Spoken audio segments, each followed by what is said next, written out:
Jamie, if you want to go ahead and start the meeting again, then we'll exit executive session. Just are we good? We're rolling? Okay. Kyle, you want to set us up for exiting executive session? Thanks, Chair. Consortium members, we just had an executive session on is what's stated in the agenda to receive legal advice and analysis is authorized by open meetings law on issues such as open meetings law and other topics that I covered in my presentation last week. In the course of that executive session, no votes were had, no deliberations were made, and no decisions were made. And so, Mr. Chair, we need a motion to exit executive session. Motion to exit. We got a motion and a second to exit executive session. All those in favor signify by saying aye. Aye. Any opposed? We are back into our regular session. Next on the agenda is strategic planning, which will take the rest of the day. I'm super excited about this process. I have to tell you all. I want to introduce Marv Widener and Jeremy Stevens from Managing Results LLC.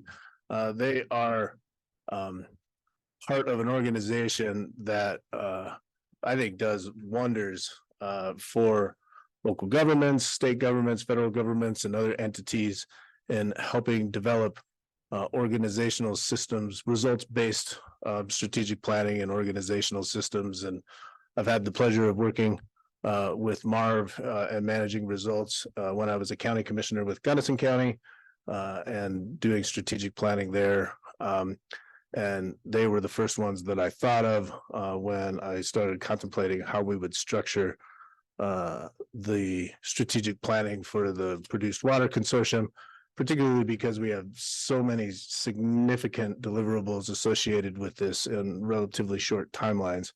I think developing a structure and a conversation and a plan forward is going to be really important for us. I think they're also exceptional in ensuring that all the voices in the room are heard during the process. And so I'm really looking forward to this. I think that they will provide strong leadership for us. I think they'll also push us in certain topics and areas that I think we need to be pushed.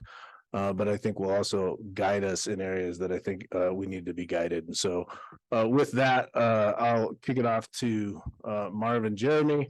Let's give them a round of applause for what is to be exciting.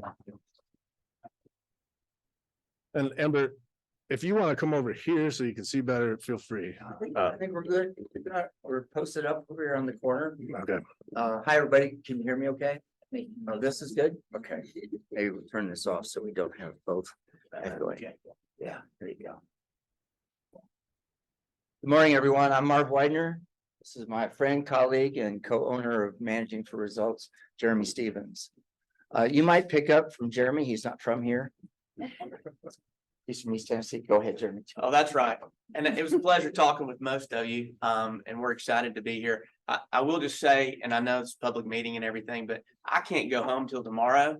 So we'll go all night if we need to. I'll say that's just a joke, but it is an honor to be with you. And we look forward to the day with you. And everyone, I think you have in your packet the PowerPoint presentation that we're going to go through. So really, in large part, to give you a hard copy is to give you the opportunity to make notes for yourself, right?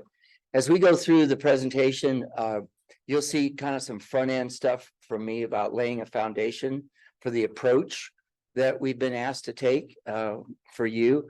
And it's really the approach that we take with government organizations, publicly funded organizations at all levels, at local level, city, counties. We've also worked with many state agencies and bless our hearts, a few federal agencies as well. Although it's been a while since we've done that. Our focus is helping organizations focus on results or experiences for their customer. And honestly, we really kind of stopped working with the federal government because they have a hard time recognizing who their customer is or if they have one. I'm just being really direct about that. I know we've got some great feds in the room. So my apologies to you for that. But our work is really about trying to help you, in this case, really identify what the big priorities are and what you want your customers, the people of Colorado, to experience as a consequence of the work of the consortium. So we're very focused on that. What you'll see now is a few slides that kind of set the stage for the approach that we're going to take. And then Jeremy will come right in and share with you, giving back to you all this incredible impact and input that you gave us. And I substituted impact for input. It really is both, because you really stated very clearly what you believe the most important things are for the consortium to focus on going forward. And what you're also going to see, and I'm getting ahead of myself a little bit, you're going to see a lot of alignment, a lot of agreement among you about what the big issues are that you could focus on. So we didn't get down into what to do, but we sure talked a lot about what's important to focus on. And there's a lot of alignment, which is, what we kind of expected, but didn't know if we would find that. So let's go ahead if we can start the slides. So here's our agenda for the strategic planning portion of your meeting. We're going to review the issues that you identified in our interviews. And we want to thank you for really signing up and having an interview with us. It was a very short time period. And, you all really came through and stepped up to participate. And then the first thing that we're going to do after our presentation today is to really facilitate you through the identification of 3 to 5 major priority areas, right? Which will then be the focus of your work going forward for the next couple of years or so. Within those priorities, and after we develop all of the priorities, and we recommend that you not have more than 5, because we've worked with so many organizations that we know that if you focus on more than 5 big areas, you will fail, and just stay it straight out. We've had 2 organizations over 25 years of work that are focused on 6 or more priorities, and they failed to be able to do that. So within a priority area, then there are specific measurable goals or results that you will also identify. Our big job today is to identify what those big priority areas are. And if we get past that, then we can begin developing strategic results within one of those priority areas. But the first step is to identify the big priorities that you're going to focus on. And then after that, begin delving into each priority to develop strategic measurable results for each priority. That's the structure of the work that we're going to do, right? We'll also, of course, develop the document will be, evolving, and we will record what on paper, what you decide today. And we'll keep moving forward on that. We anticipate that this work, just the strategic portion of this, will take us into your November and probably your December meeting. So parts of those meetings will still be focused on creating your strategic plan, right? We are so impressed with all of you. The level of expertise and experience in this room is really quite extraordinary. Beyond anything, actually, we have seen in other groups that we've worked with. So we go forward. Thanks. So what you're going to do is really determine the direction that you're going to take over the next 2 to 5 years. And we use 2 to 5 years because 1 year is very operational, and there's a lot to be accomplished in this first year within the legislation. And we will help you make sure that accomplishing those specific requirements in legislation are in your strategic plan. The strategic plan will look into and through what the legislation requires of you to accomplish, right? Think of a priority as a big chapter heading. And you'll see these emerge when Jeremy takes you through the input that we receive from you. And it's really important that you focus on a few things. I mean, one of the biggest dangers for any organization or any consortium is scope creep, right? And not staying focused on what's most important. And one of the reasons that John contacted us to develop a strategic plan is so that you would stay focused going forward. And that's really important. Can we, next slide, please?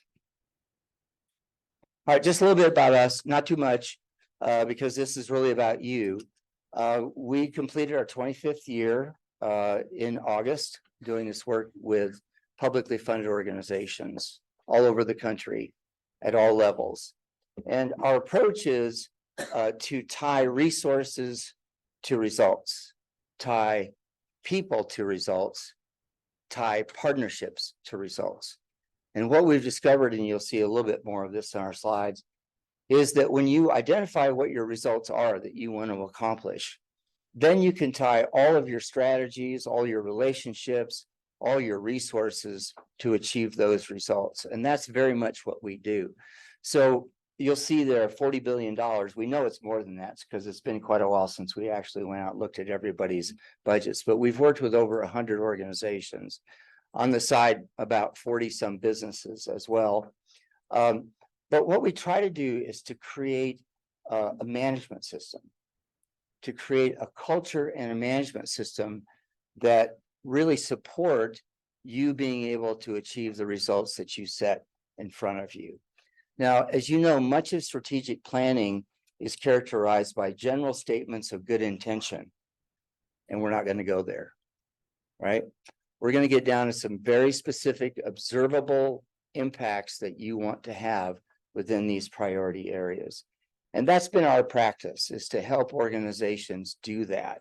So often the culture of organizations, well, let me ask you, when you go to work, right, every day, not here, but where you work, how, do you generally go in each day, believing that you can make a difference? Raise your hand if you do.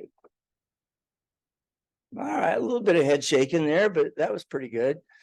So what happens in organizations is that all of the work process pulls people away from that, the actual reason that they're there, right? Pulls the attention to the organization instead of the customers and the results that you're after. I spent 20 years in state government in Iowa. Jeremy has spent, many years in local government in Nashville. So we live this culture. And a big part of our consulting practice is to help organizations really build a management system and a culture that reflects what's in the heart of their employees. So that's kind of where we come from. All right.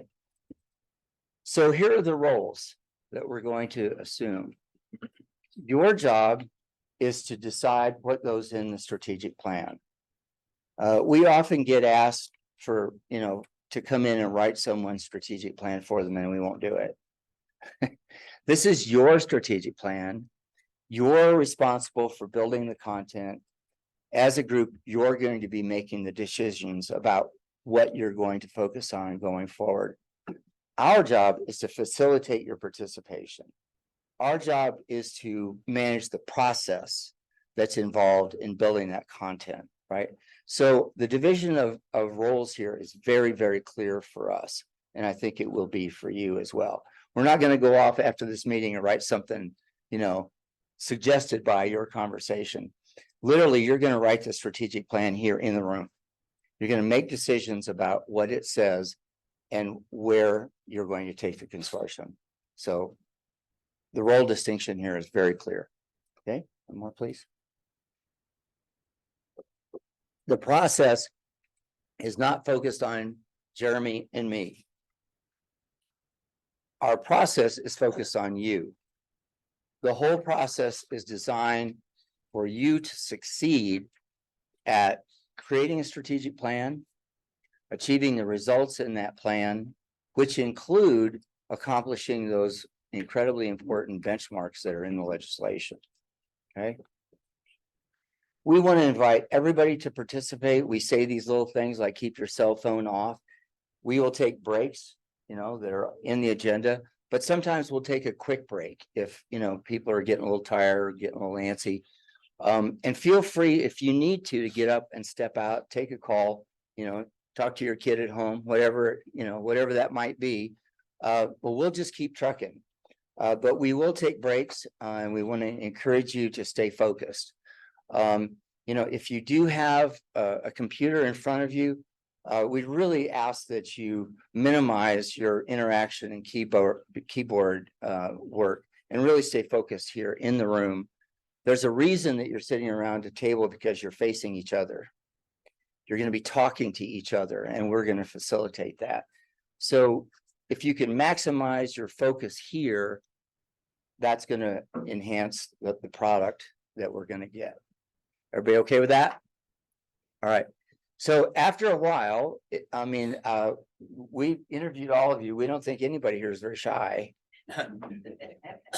And you all have a lot to say. So we don't anticipate that, someone will not participate. But after a while, we might say, hey, we may ask you, for your input on something if we don't hear from you for a while. Okay. So this is really your meeting. We're here to facilitate it. And that's the way it is. What John said to you is true. We're gonna be fairly active sometimes in our facilitation. And we know from your experience and from interviewing you, you all know a lot. Okay. Today, we're going to stay at a fairly high strategic level, right?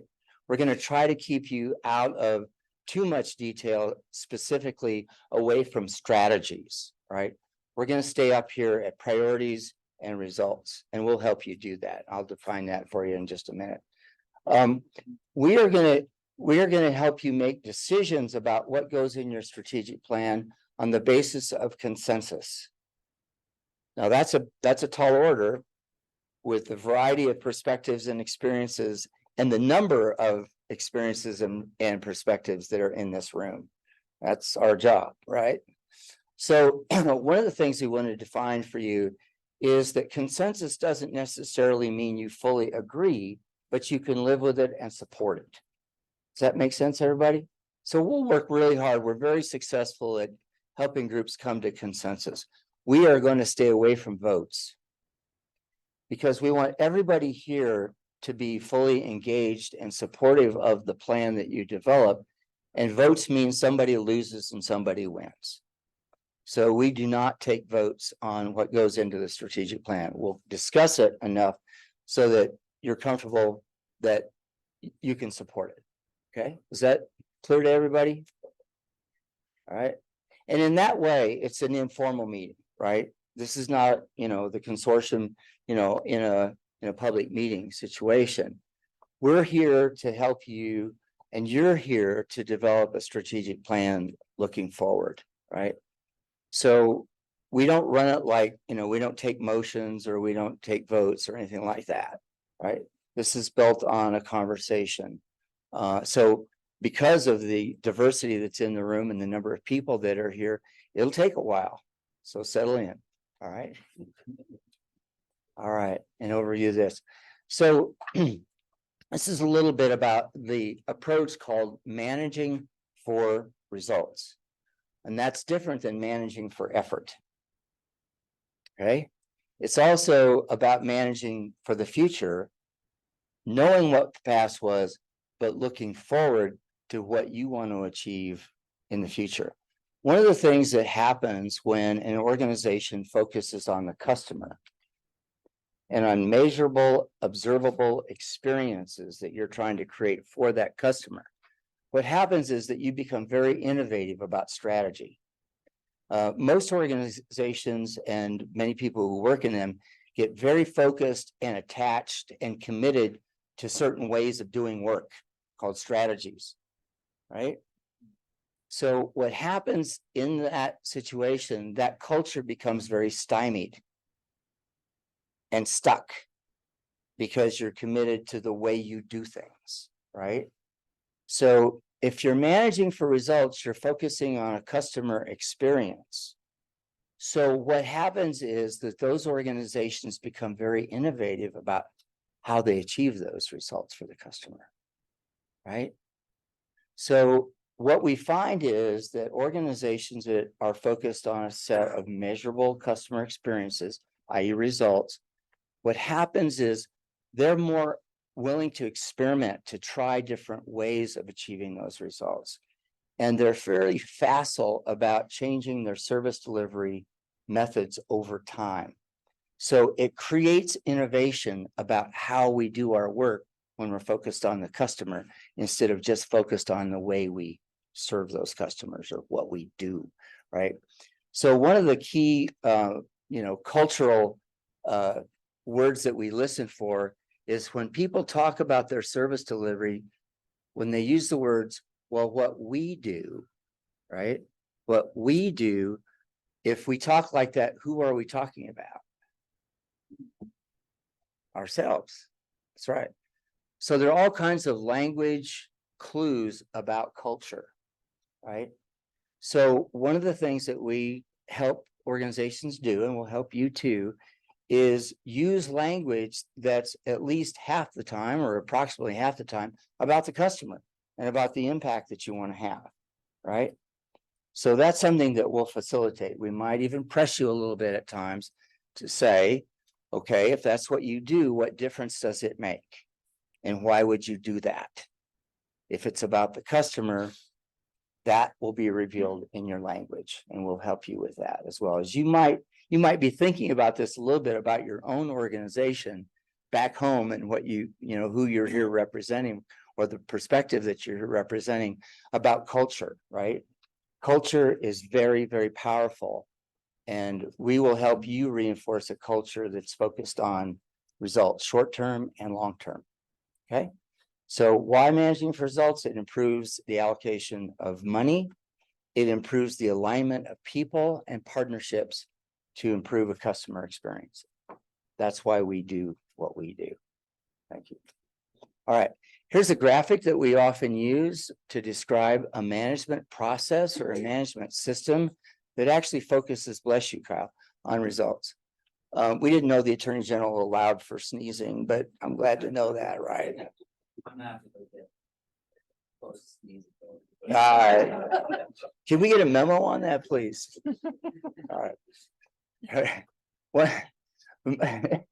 So here's how it works, right? You decide what results you're after, both at the strategic level and in short term, the operational level. And then what you do is you align people, and then secondarily, you align budgeted resources to achieve those results, right? You align people, partnerships, and resources to achieve results, right? So then, of course, you evaluate your own performance going forward and how are we doing. And then sometimes you have to make an adjustment and say, okay, well, the way we're doing this isn't going to quite get us there. We need to make some adjustment. Again, about strategy, strategies are fairly adjustable, right? And one of Jeremy's old bosses in Nashville, Davidson County used to say the most important thing and the hardest thing for government to do is get focused on results and stay focused on results. It's really hard because there's so much surging in your environments, so much demand by the organizations that you work for. And there's also the shiny object issue, well, let's do this, right? So what we're wanting to do is to help you get focused on the results that are in your plan, they're in the legislation, and stay focused on those so that you can achieve them. Okay, thank you. All right, so managing for results is both, as I mentioned, an integrated management approach where people, resources, partnerships, decision-making, budgeting, all the rest are focused on those results, right? That's the idea. And to build a culture where the language and the beliefs and the behavior are consistent with achieving those results. And again, you might be thinking about your own organization because that's where you're coming from, right? Is where you work, right? And the people you work with and the culture within which you operate. So this is a way to think about, what's my culture doing? What are we focused on, in our organization, and bring that here with your experience to help the consortium really focus on a culture that's determined to achieve the results. All right. So I was in state government in Iowa for 20 years. I only learned 3 things. I had 3 jobs. I learned 3 things, right? It's best I could do. The first job I had was 10 years running the refugee resettlement program in Iowa. We were named by the U.S. State Department to be the #1 program in the country because of a result that we identified and achieved, which is economic self-sufficiency. 90% of our heads of household were economically self-sufficient within the first 6 months of arrival, right? So what we learned was that if an organization does focus on results, you stand a pretty good chance of achieving that. And then the second part is identifying the right result, right? A result is like a destination, and you build the organization to get you to that destination for your customer. So be very thoughtful about what results you decide, right? My second job was to lead welfare reform for the state of Iowa. And we started out with the idea that our goal was to help people get out of the welfare system. Well, there's all kinds of perverse ways you can get people out of a welfare system, including, putting them on buses and sending them to California and some weird things like that, right? But what we decided that was the wrong result. The right result was helping people out of poverty and to reconnect with their community. And that created a whole different policy design than getting people out of the welfare system, right? And the third thing is if you focus everything you do on those results, your partnerships, your money, aligning people to achieve those results, the chances of success go way up, right? So that's the frame of mind that we want to bring to you here. Thanks. All right, so just one more piece of this is that wherever you start is what you're going to evaluate. Most organizations that we begin at the beginning of our relationship with the organization, they're focused on service delivery, or they're focused on what they do, right? Well, what they're going to end up evaluating is, how did we do on delivering those services? Right? You evaluate where you start from, right? So if you think about managing for results, what you'll end up evaluating is, did we have the impact that we desired to have, right? So you start with who the customer is, what results you're after, then what kind of service delivery, what kind of efforts, what kind of research here, for instance, might hopefully get us to the customer experience that you're seeking, right? And then what's the demand for that? What's the importance of it? And then what will it cost to get you there? So that's the process, right? We find that whatever you start with is what you'll end up evaluating. So we want to make sure that you're evaluating results that you identify here in the planning process. Everybody found that logic? Okay, more, I think. All right, here's an outline of this very process, right? So the interviews that you generously gave us, thank you very much. Some of you really had some scheduling challenges. Thank you for achieving that. What's going to happen today is that you're going to identify, 3 to 5 major priority areas. Strategic priorities is what we call them. After we have all the priorities identified and agreed to, then in either later today or in subsequent sessions, we will help you identify what the measurable, observable results are within each priority, right? Following that, and that'll be the completion, basically, the strategic plan. Then we'll do some implementation planning, and you'll work on strategies and actions that will help you actually achieve those results that are in the plan. So that's the process, fairly simplified, right? 3 major steps to get to the strategic part of this: the interviews, the identification of priorities, and then subsequently the strategic results within each of those priorities. Fairly simple structure. Okay. All right. I'm going to turn it over to Jeremy, and he's going to share with you what we heard. Thank you, Marv. I think I'm going to be able to see the slides, and if not, I'll be moving and shaking, and I hope that's okay. As Marv said it, and just real quick before I say that, this will take us up. I think we can get this part completed right up to our morning break. It's on the agenda, so that we can stay relatively on time.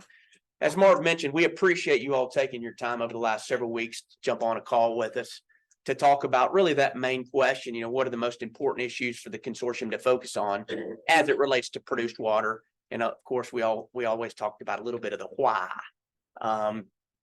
And I'm not one to read slides, but what I will tell you, I think that's like the number one rule, right? PowerPoint, don't ever read a slide. That's exactly what I'm going to be doing over the next couple minutes, because I'm going to actually present back to you what I heard from you.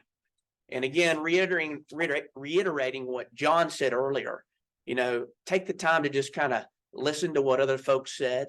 You'll probably see some of your stuff on there. You're going to see stuff from other folks. There's a great deal of alignment, and you're going to see that, but there's also going to be some differences. And so you've got your slides there in front of you. If you want to take some notes, that's fine. But one thing I would ask, with one exception where I need to get some clarification, we'd ask that you hold your comments and questions to when we're done, so that we don't get bogged down in this part of the exercise today. Hannah? So research, and again, this is sort of a very gentle forced march. Let's just call that.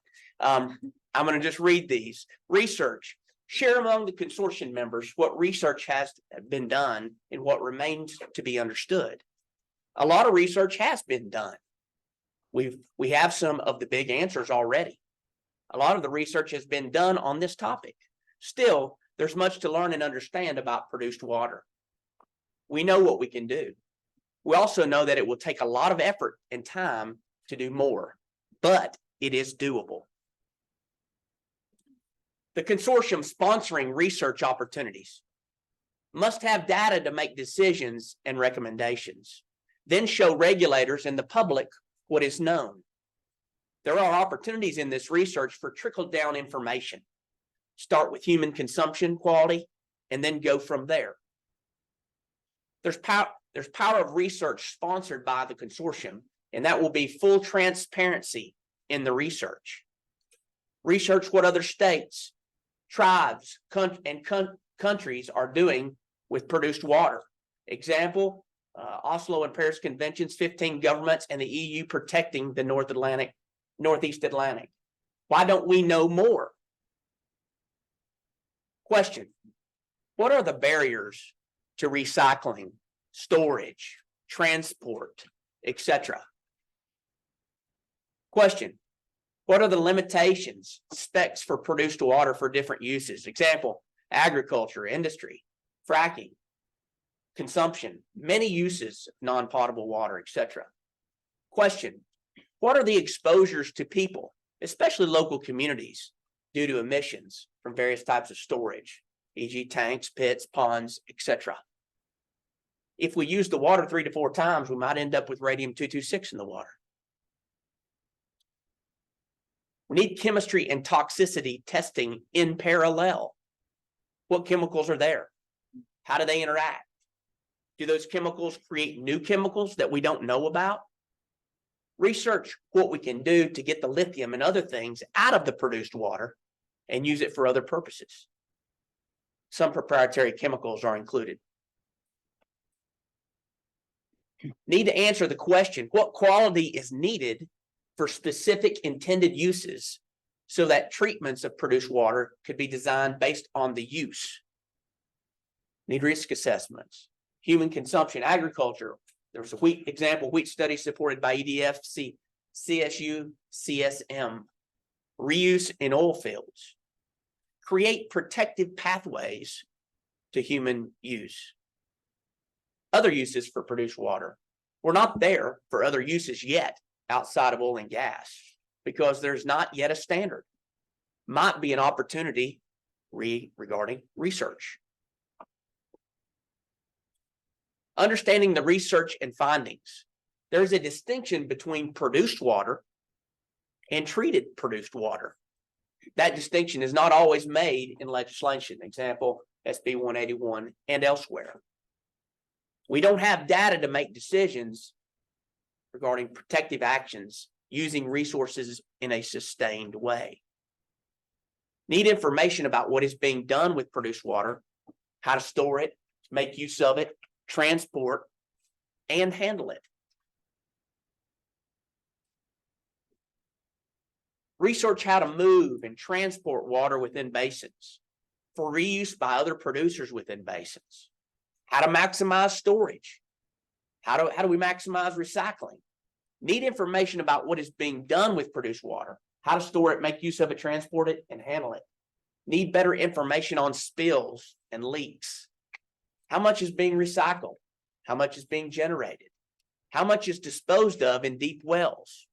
How's this regulated? How much fresh water is being used? Whose water is being used? What are the impacts of using fresh water on communities and the environment? Research and data. Operators have data and studies to prove no or little impact of produced water. They are ready to show it. Promote and support research regarding toxicity and identifying technologies that address and resolve these challenges at the appropriate level of treatment. Appropriate level of treatment. Things the industry can invest in. Incorporate inventory management processes into holistic practices of water. Understand where it all is and where it's all going. How much fresh water is being used for produced water. Research what solutions industry can invest in. Incentives for the industry. Opportunity to lower the carbon footprint, lower water footprint. Consumers and banks are demanding it. Banks are requiring sustainable practices. Areas where we need research, we should research. Areas where we can go ahead and start reusing and recycling, we should do that. How do we plan for the growth in population and their consumption? What do we need? So that finishes a section really focused on research in terms of what we heard from you all. This starts when we've titled education. Increased awareness of who is going to pay for this. It is easy to point fingers at the oil and gas industry. We need to do more education around the cost of using fossil fuels. Real cost of living the lifestyles we live. We use oil and gas every day. There has to be a recognition as consumers regarding our responsibility. Education on the topic and what options are available. Educating people about things not so easy to hear. The public is concerned about produced water, but does not know what is being done or what the potential beneficial uses of produced water are possible. Building public trust through education and our behavior as a consortium.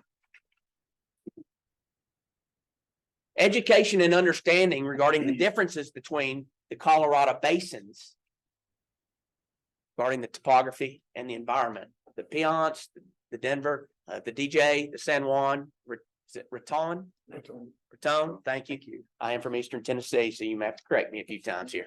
The Raton, each basin presents individual challenges and circumstances. Each must be treated individually. Each basin focus on the tribe is what is best overall for the environment, least disturbance, while also providing for economic stability. That's right. I need to stop right here and ask for clarification real quick.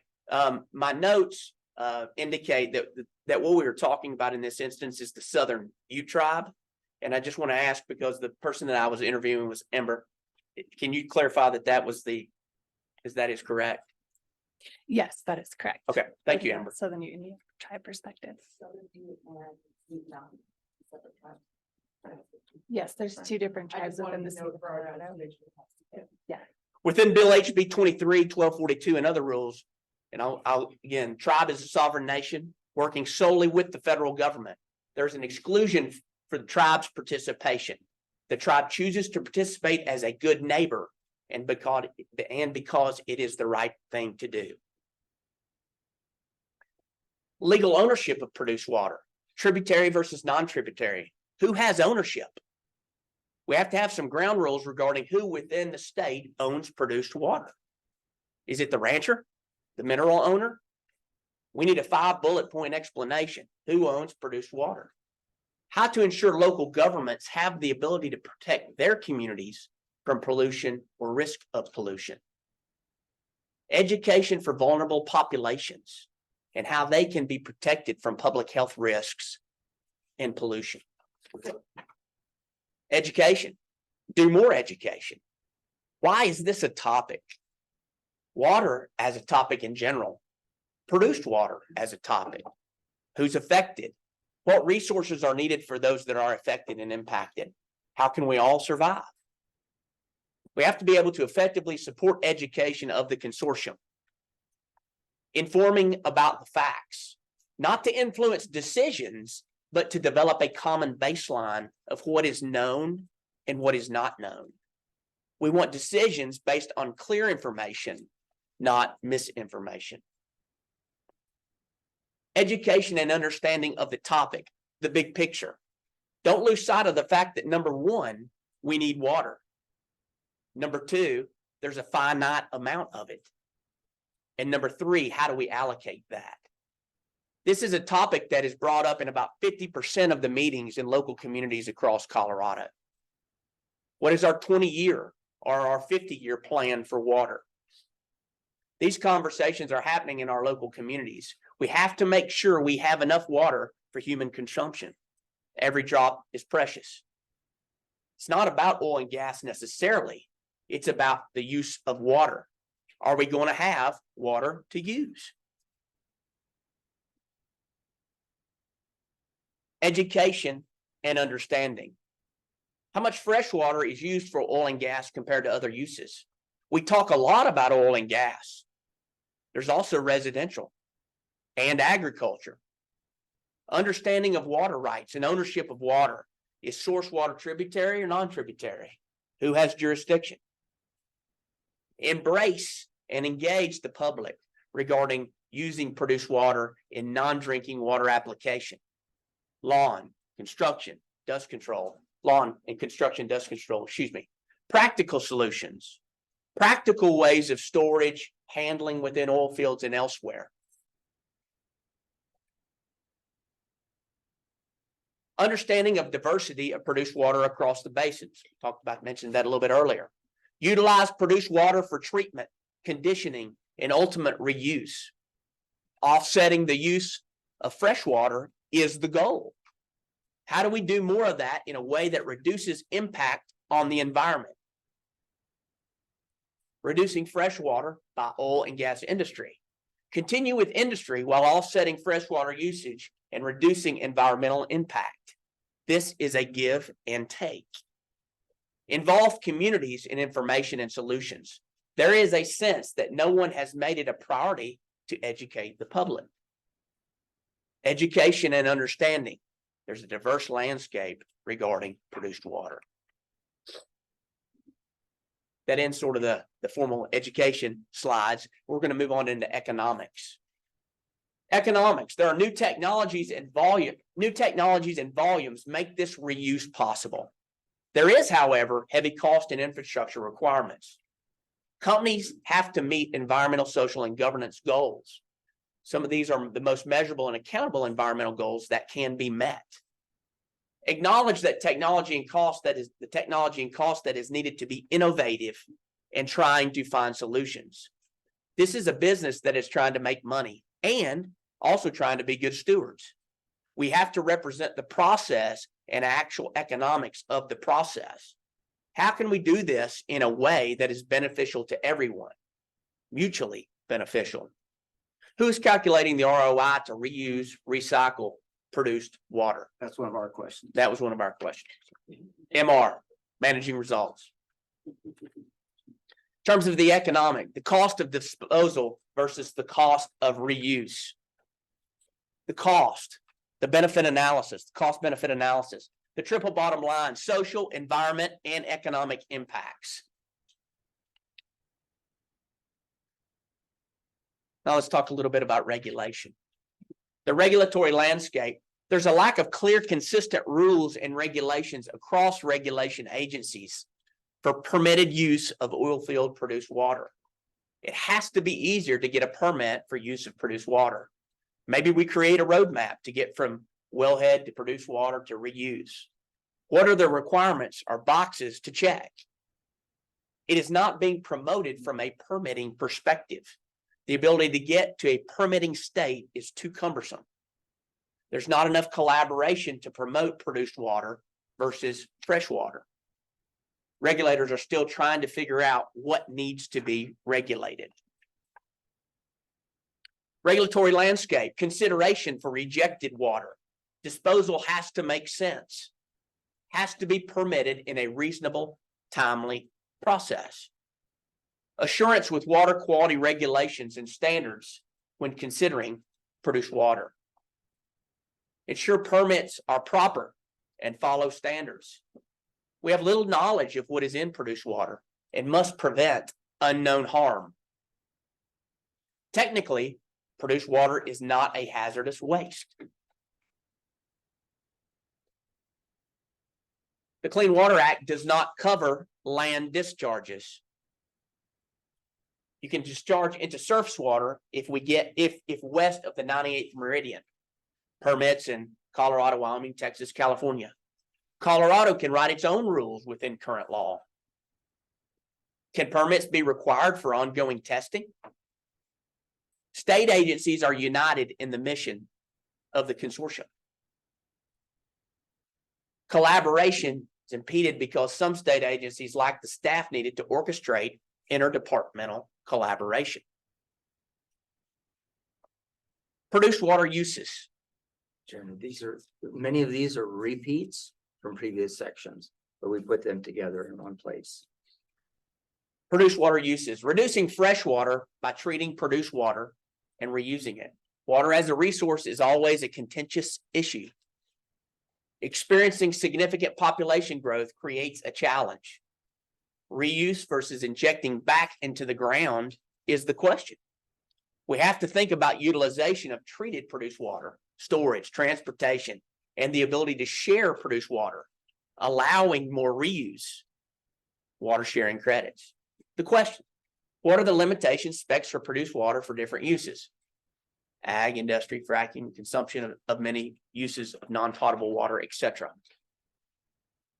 We need to answer the question, what quality is needed for specific intended uses so that treatments of produced water can be designed based on the use, risk assessments, human consumption, agriculture, wheat studies supported by EDF, CSU, CSM, reuse in the oil fields. Other uses for produced water. Big focus on what it can't be used for because of saltiness. More effort into what kind of options we can propose. It needs research. Communities. Who, what, and where is produced water impacting communities? Little public education provided. Do we consult with communities enough? Need better data at the local level. Look for local solutions within the basins. How much fresh water is being used? Who is requesting access to produced water and why? Why don't we know what is in produced water? Salty and toxic, but what else? How do we better prevent spills and leaks? We don't have data for making decisions around protective actions. Ensure local governments have the ability to protect their communities from pollution or risk of pollution. Water and air pollution. How do we manage produced water so it does not contribute to hydrocarbon emissions in the air? Example, Denver is an ozone non-attainable area and was downgraded further this past year. Vulnerable populations and how they can be protected from public health risks and pollution. Everyone has to be good neighbors. The how is important. Hours of operation, how water is treated. What is the tolerance for these operations at 50, 250, and 2,000 foot setbacks? Role of the consortium. Complete the tasks outlined in legislation HB 23-1242.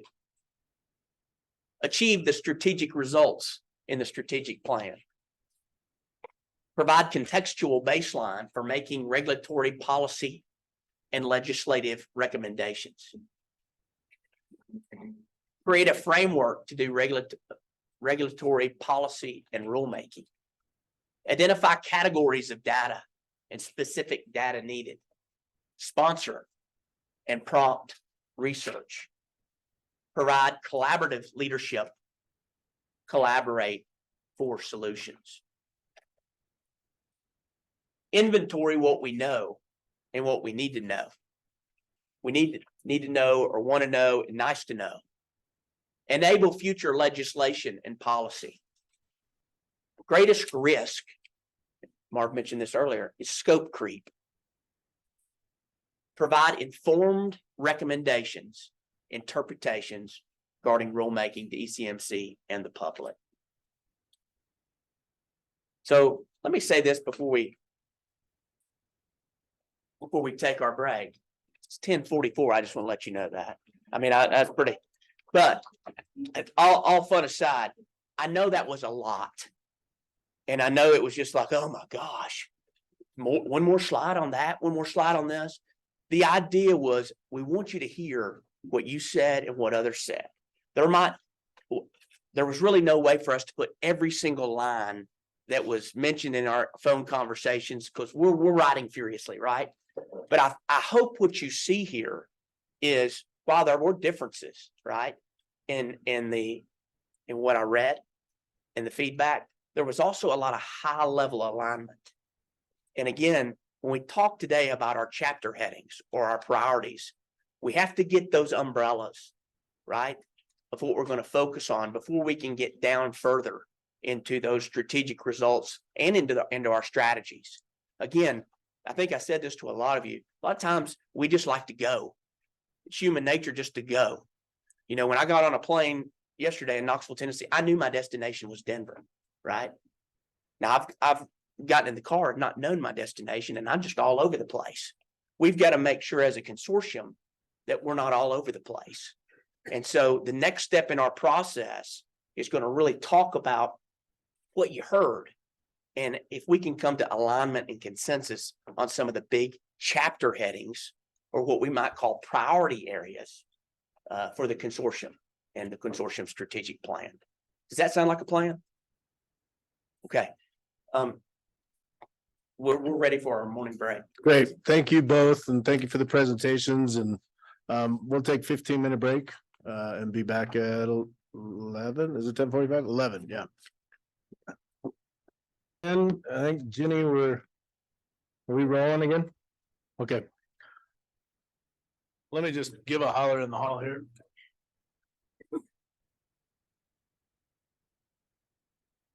We're gonna go ahead and get started again.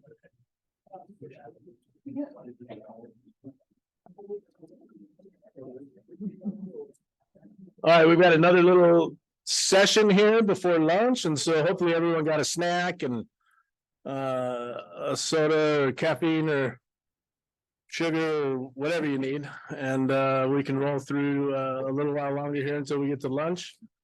So I'll kick it back over to you, Marvin Jeremy. We could pull the PowerPoint back up. Thank you. There we go.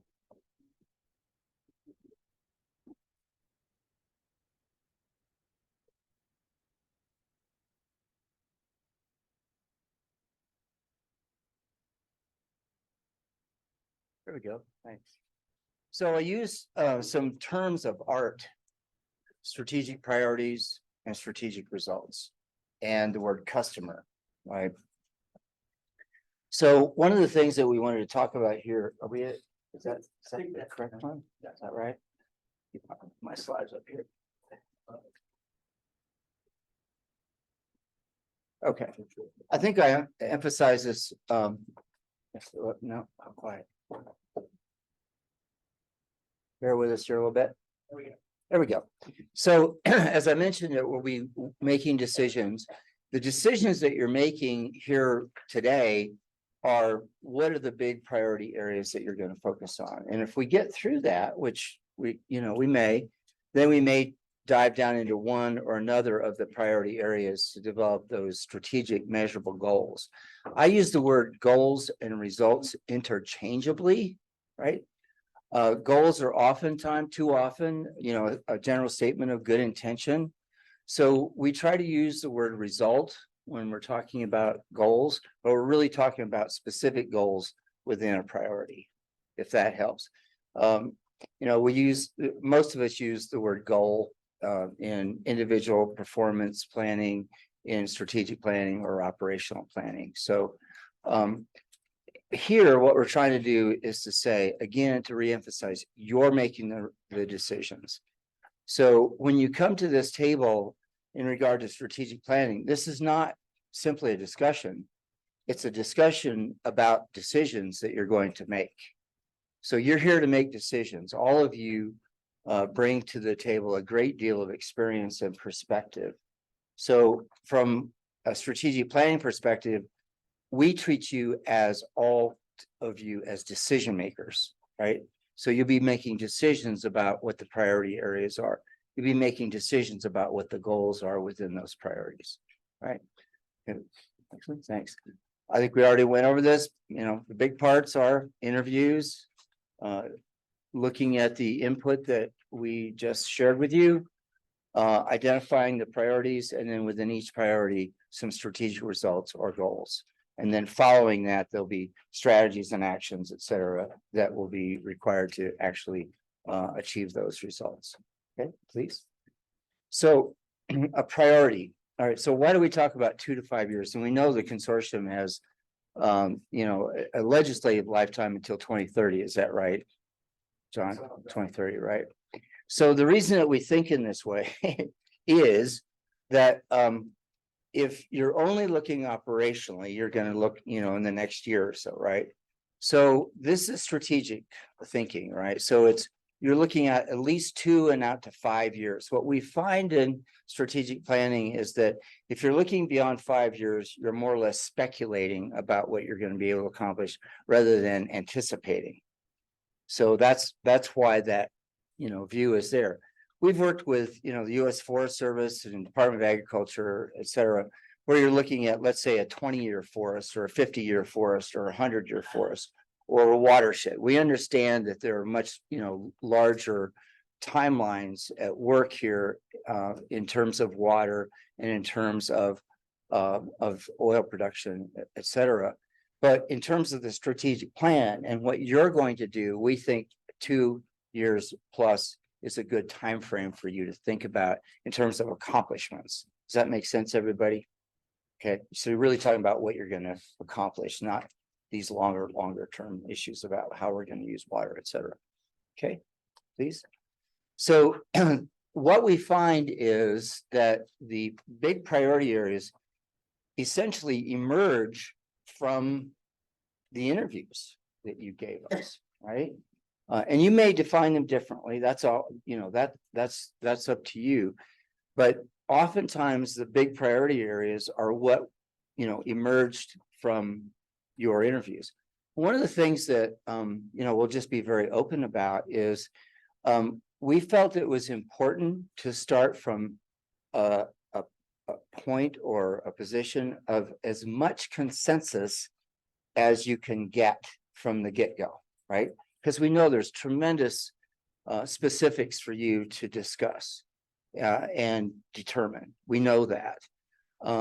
But our thought was if you could agree on, the big issues that you want to address, big issue areas that you want to address as a consortium, it would make it much easier then to proceed from that and develop specific goals.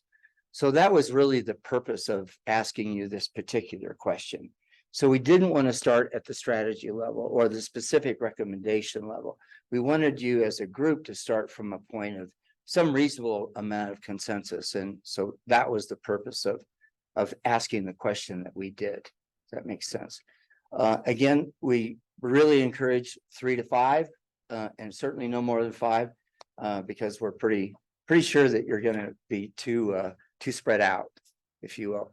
But within what we find is within each priority, there is a great deal of opportunity for you individually and as a group to come up with specific things that you want to accomplish as a consortium, up to and including what's in the legislation as well. Okay, so there's a lot of room within those priorities to get to specific things. A small group of you or one of you might think that there's a particular result that's important. And you may be the only one that thinks that's a really, really important result, but you may gain the agreement or the support of everyone else that that's an important thing to accomplish. We've seen this many, many times, especially with local officials. Okay, thank you. Next step. So after the 5 priorities, 3 priorities, 4 priorities are identified. Good, please. Then we'll help you identify a specific result, not a strategy, but the actual experience that you want to create. You know, whether that's a particular, regulatory direction, or you want to create, a research structure or a plan for how you're going to achieve results. So we want this to be as customer focused as we can. And I think we heard on the break, maybe we need to have some discussion about who the customer of the consortium really is. And we'll do that here just very shortly. Okay. Again, the results are not what you're going to do, but the results are the impact of what you do. Results answer the question, so what? So what if we do research? So what if we do education? What difference do we want that to make? And that's how we'll help you state the results or the goals within each of the priorities. So those are the terms of art that we're using: strategic priorities, because they are strategic, as well as strategic results. Any questions about those definitions? Yeah, of course. We have a tendency, we probably all do this. I know I do this a lot, to talk about what we do. Mark mentioned this earlier. Somebody asked you about your day job. You tend to talk to them about what you do. I had meetings today. So it's natural for us to talk about what we do. And we see this in a lot of strategic plans. We will do this, this, this, this, this. And as Mark mentioned earlier, you end up with a plan that just talks about what you're doing as opposed to the impact that that plan will make. What that in turn does is somebody that's looking at that on the outside, they don't see themselves in the plan at all. In a lot of our work, they see government talking about government. Okay. So the reason why the language is important here is that folks can see in the strategic plan the impact that the consortium is trying to make versus just stuff the consortium is doing. And that may make your head hurt a little bit. If it does, we got Fresca, we got coffee, all that stuff. But there is a reason why we do that. We're flipping the conversation so that we're not talking about us, but we're talking about the impact. So that, again, folks can see this and see the impact we're trying to make, not just us getting together to do things. And I think that's really important to stress, because it's a little bit different if you've not done it this way before. But it's really, really important in terms of folks seeing the potential impact that the consortium wants to make. Thanks for that. Yep. Yes. This is Harmony Cummings. I think that the question of who the customer is, I wrote that down as well. And I definitely think that we need to dive into that. For me personally, the most important role that I hold is being a mother. So the customer of this consortium are my children, all the children of Colorado and future generations. But a lot of people sitting in this room, their customers are major oil companies who are their customers that used to recycle water. And that's a very different customer perspective. So I do think we need to spend some time on who is our customer. And we are going to. Thank you for that, Harmony. So that's a very good comment. So we're not talking about who the customer of your company or your not-for-profit is. We're talking about who the customer of the consortium is, right? So really asking you to think as a consortium member, right? Not just what you do in your perhaps paid job or your volunteer job, or for the, the parties and the interests that you're here representing. Does that make sense to everybody? That was a really good comment, Harmony. Thank you. And we're going to talk about the customer in just a minute. So some more. There you go. Yes, sir. I think the word customer is really bad. Per definition, a customer is somebody who buys something. Okay, so you think about the customer buying something, makes $100, or maybe qualifies. In a university setting, you often talk about stakeholders. Mhm. You work, and you think about all the stakeholders, citizens, farmers, etc. It's a big customer to put that there. Can we come to that when we get to that? We're talking about customers. Thank you. All right, so as we said, the result is what we hope the customer experiences. And I'll tell you just ahead of time, the reason that customer works is that the customer is defined as who receives the services and is expected to experience the benefit.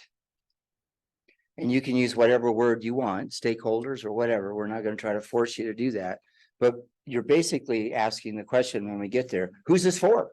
Why are you doing this? And for who, right? So we'll go on to, let's go ahead and take it to the right. So here are two examples.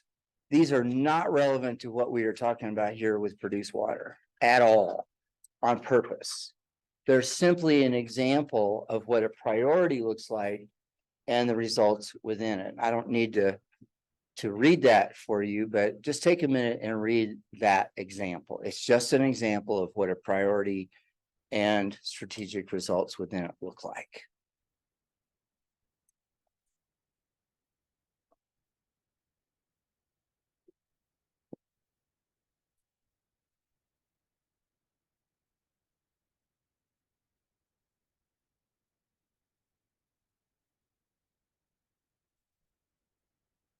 So this is one priority within a county government's strategic plan. And we've worked with this county several times over the last decade or so. Okay, can we go to the next one, please? So here's another one, ensure safe, healthy, and secure communities. They write out some language, a preamble to what that means there in their area, their community, and then the specific things that they want to accomplish within that. And today we're just going to get to the title headings of the priorities. The preambles, if you want them, will emerge in our subsequent conversations about goals and results. So is the construct clearer to you now after kind of getting some more examples, having some more conversations about the term of our strategic priority and the term of our strategic result? If you think about priorities, it's about the big ways at the highest level, how you're going to organize your work, right? Some of you have had, John, if I could add this, some of you, and we came with this question too, how will you incorporate, we're just going to over facilitate for just a minute. We'll give you an example, right? So how will you incorporate the strategic plan and the requirements in the legislation, right?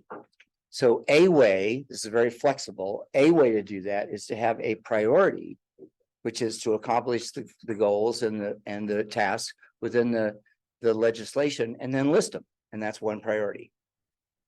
So that's that is a way to think about this as well.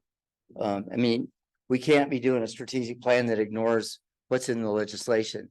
The strategic plan has to reinforce what's in the legislation, make it more possible for you to achieve it, but then also look through that legislation to perhaps some additional large accomplishments and impacts that you believe are important. Okay. So I'd like to sidestep the question as to whether or not customer is the right term. We could discuss that all afternoon. We've held classes on that conversation, right? So the question is, who should benefit from the work of the consortium? That's a discussion point. The community. Could you tell us more about what you mean by the community? We are the community. The consortium. Yeah, we're a part of it every night. Okay. And I'm Nikki Wells, by the way. Hi, Nikki. Glad to meet you. But I just think when we're thinking about the impacts of our decisions and what we want to do with this consortium, you just think about, you don't count yourselves out, you take your personal experiences, your knowledge, and you gear it towards, making the change for not only yourselves, but the community, because we're all affected. Thank Okay. you. Thank you. Awesome. Motion. This is Brandy Honeycutt. I also think it should be the environment in which our community relies upon. Okay. Okay. Thank you. I enjoyed our interview, by the way. Yeah. It was a good one. They all were good. Jeremy's writing some notes here behind us, keeping track of what you say. Yes, please. Would be ECMC as well, since we're giving advice to ECMC on regulatory policy. Well, you may. You haven't decided that yet.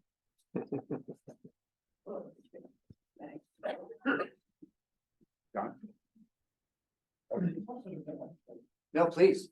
I'm also the regulated industry, right? You just set up a framework with incentives are lined up in a way that achieves the results we want, and that it's predictability to the companies that have it. Wow. We expected that statement. Thank you for making. And I'd add to, I don't want to see it limited to just the ECMC when you're talking about that. It's state regulatory bodies and even federal regulatory bodies, right? It's any of the regulators. Very good. And that's kind of, that's the discussion we expect to have. There's specific, in this case, it's a great example of how this works, right? So there are specific agencies and commissions that you may want to directly assist or support or, cudgel, however you want to think about it. But in a larger sense, at a higher level, more strategic level, we're really talking about regulatory agencies, right? And that was a good example of that. Yes. Ember Michael. Hi, Ember. And hi. I would also like to highlight maybe the diversity within our state, whether it's from a geographical perspective or a population perspective. A lot, maybe we focus on the Front Range, but there's other parts of Colorado that are smaller, but have impacts too and contribute to the community. Very good. Thank you. Yeah. Yes. Let's see. I'm Tracy Kozlov. I'd just say the people of Colorado.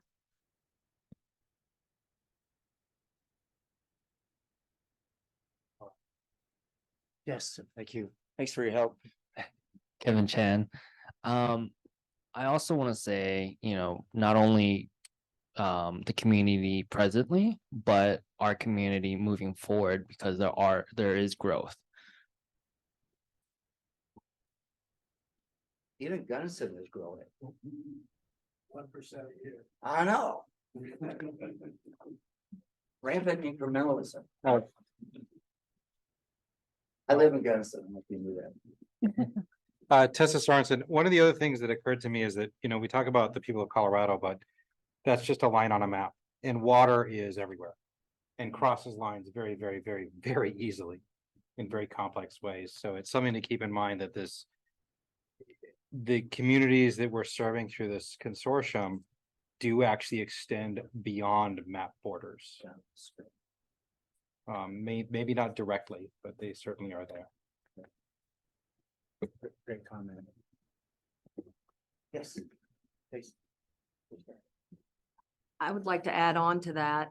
What happens in this consortium is going to be looked at by other states that are dealing with climate change and drought. So it's national. Yeah, that too. Yes.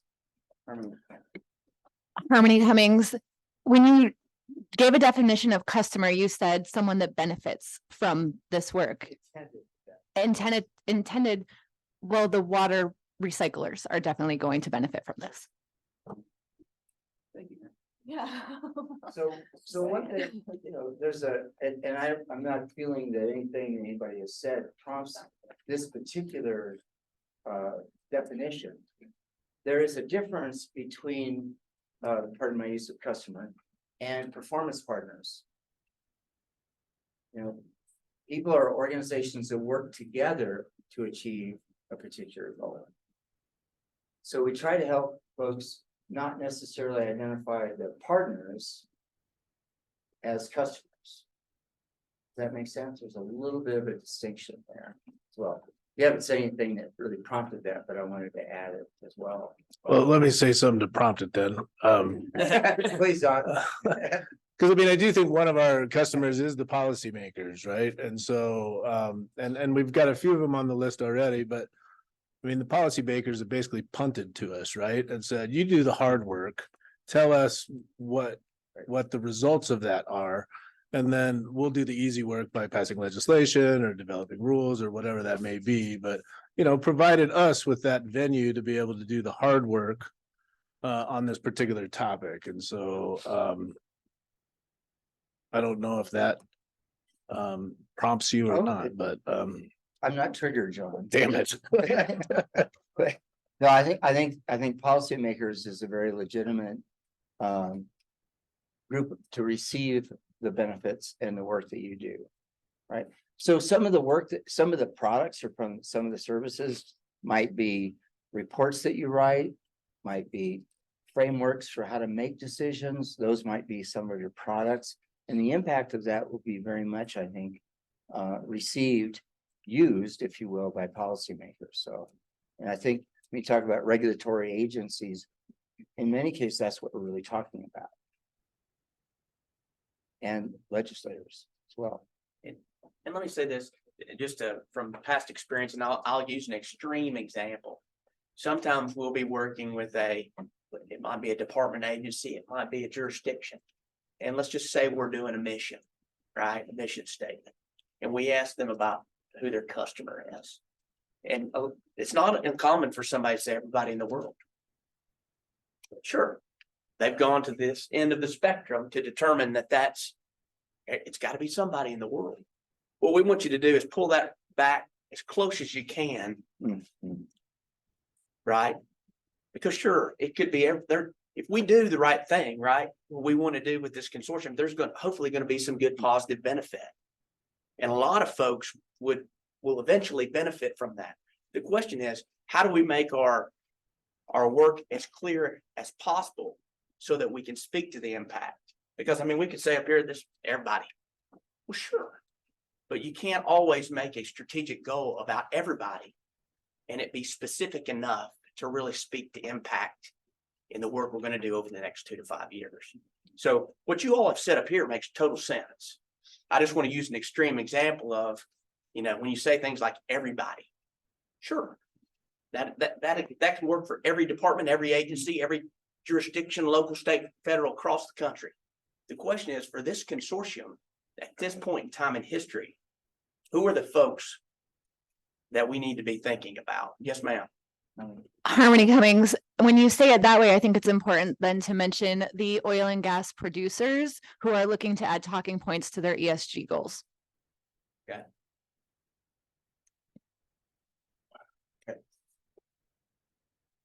Well, and along that same line, I mean, I think that there's, I think the industry does have the opportunity to benefit from this, because I do think, just like all water users across the state, there's going to be significant asks for reduction in freshwater usage. And this consortium really has an opportunity to work in partnership with industry and other stakeholders to develop the strategies in order to be able to facilitate that reduction in freshwater use in this particular area, as well as potentially identify a new safe, potentially safe water source that could also benefit entities that may ultimately have to reduce water use as you know in the future. So I think that's something that I think about. What's up? I'm sorry, go ahead. Pete McMahon. I was just thinking when I heard one of the comments that we're a really diverse group, and then we also have a public interface here today. I think it probably would be a good idea if we avoid acronyms when we can. I've heard a few here today that I'm not sure what they mean. So that's just kind of a housekeeping thing, but in terms of another potential customer, I was just thinking about water purveyors, irrigation districts or public supply operators, those sorts of things. Right, excellent. I think what's really obvious from this really thoughtful conversation is that you have multiple groups, customers, if you will, who will receive your products that you create, as well as hopefully benefit from those products. You know, whether that's information, whether those are recommendations, whatever those products might be. Doug White. I may not be as plugged in as others may have been through the legislative process, but what did the legislators charge this group to do? We can review that right now if you'd like. Yeah, and you have a piece of paper in your packet and it was emailed to you earlier, but I mean, it basically lines out the deliverables associated with the legislation and HB 23-1242. So that's a good starting point as far as what we've been asked to do. Thank you. So, John, could we turn to you and ask you to kind of oversee a little bit of review of that, please? That was inevitable to come anyway. So, Can I ask a question? anything, of course. You can take the whole thing with you if you want. Jacob Smith, and I guess, is there a point where we differentiate between beneficiaries or potential beneficiaries and the intended beneficiaries? Like I think about the water recyclers as an example where clearly they are likely to benefit from what we do here, Right. but the consortium's goal isn't to foster Right. the water recycling industry, Right. at least not as I understand it. So it seems useful to do both. Who are the intended beneficiaries that we're designing whatever we're doing around? And also be cognizant of all of the other entities that are potentially impacted negatively or positively. I think that's a great statement, and I think that's what has emerged in this conversation. Is that there are entities like policymakers, like you said, John, some communities, for instance, will be the direct recipients of these products and the impact. And then there'll be other sort of contingent benefits for other potential users as well of your products. We don't know who they are yet because we don't know what your products are going to be. But I think as you go forward in this work, especially over the next year, you'll be seeing who is going to be able to perhaps use the products that you create. Does that make sense? There'll be some more direct than others. There may be, some benefits to research organizations, universities, but that's not necessarily the direct intended recipient as well. So I think that's a fairly sophisticated view of this. Thank you. Professor Sorensen, as a preamble to the reviewing of the kind of goals of the consortium, the biggest goal I've seen in the legislation as well as summaries is the reduction of fresh water by oil and gas, which means the primary beneficiary intended, I would see as those who would otherwise receive that fresh water. Water users.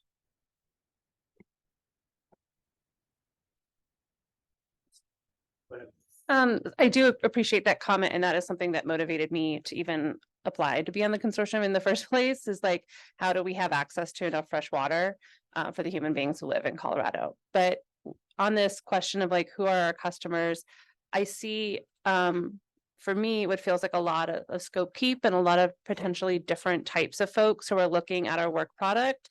And as a local government person, it comes down to both access to the clean waters of the residents themselves, which is sort of community, which was named first, but then also land use and how the folks who are producing water are going to behave in neighborhood and behave next to the residents where the work is being done. And so that could just be under community, but for me, it's not just the first thing mentioned, it is the most important thing and will be a lot of the frame of how I make my decision, because if we can't honor residents and we can't honor community and the human beings who live in our community, then the rest of the work is not valuable.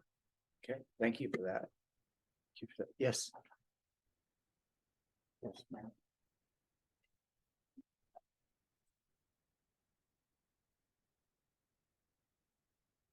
I think I'm on, Barbara Vasquez. Yeah, there's an elephant in the room I think we need to put in the middle of the room. And that is with climate change, we're looking at some time yet to be defined, peak oil and reduction in oil and gas production as we finish our transition to renewables as a global society. So it seems to me one of the things we need to be careful about is not to promote a product stream that comes out of the oil and gas production and create a durable demand for that product in the future. So from my perspective, we're looking at reducing the use of fresh water, as was just highlighted from a community perspective, reducing its disappearance from the hydrological cycle, which occurs now with the injection well disposal, and reducing our reliance overall on this produced water that comes up from oil and gas production. Professor or John, do you want to go ahead and give the overview or the listing of the responsibilities that the consortium has via the legislation? Sure. I think this is a good time to do that. Sure, just a quick background, and you all have this in your inboxes, as well as it's available on the Produced Water Consortium. It's a web page or a share drive, I can't remember, or both. And so,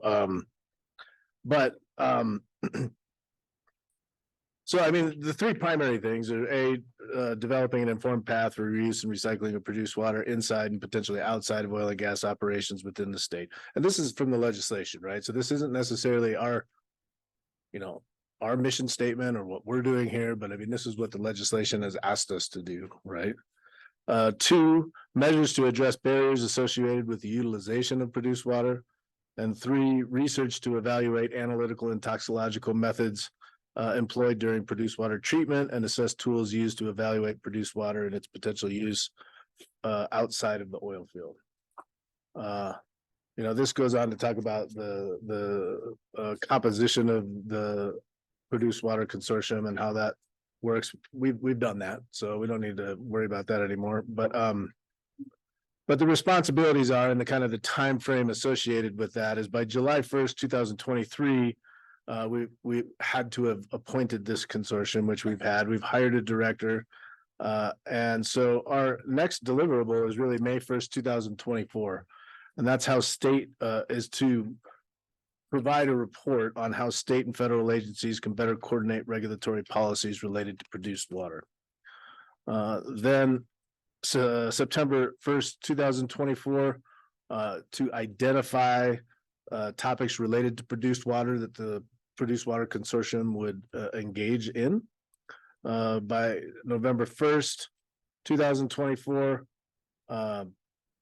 to make recommendations on any legislation or agency rules needed to remove barriers to the safe reuse and recycling of produced water, taking into consideration environmental justice issues, legal issues, testing standards and treatments, research gaps in the treatment of produced water, including emissions, water sharing agreements, infrastructure and storage of produced water, including pits. My timeline gets a little jumbled here, so I'm going to jump back. And that's by November 1st. By August 1st, 2024, we are also required to analyze and report on the volume of produced water in each basin available for reuse and recycling in comparison to the total volume of water necessary for completion activities and all new oil and gas activities. That's a compilation of new reporting requirements that the legislation required for operators. And then on September 1st, 2024, the second piece of that is analyze and report on infrastructure, storage, and technology necessary to achieve different levels of reuse and recycling of produced water in oil and gas basins across the state with an emphasis on the DJ basin. So again, that's an analysis and a report that this entity would develop and report on. Now going back over here, we've got the November 1st piece, and then the December 1st, 2024 is the development of recommendations on short and long-term produced water reuse and recycling goals for the state. And in saying that, that's basin specific or statewide, depending on what this consortium ultimately decides to do. The next one is March 1st, 2024, develop guidance documents and case studies to promote best practices for infield reuse and recycling. July 1st, 2024. My timeline is all over the place here. Analyze and report on current produced water infrastructure, storage and treatment facilities across the state with the emphasis on the DJ basin.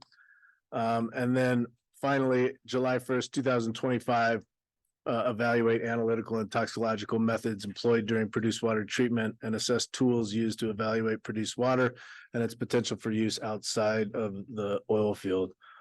This consortium will also provide an annual report to legislative committees and participate in SMART Act hearings in front of the legislators.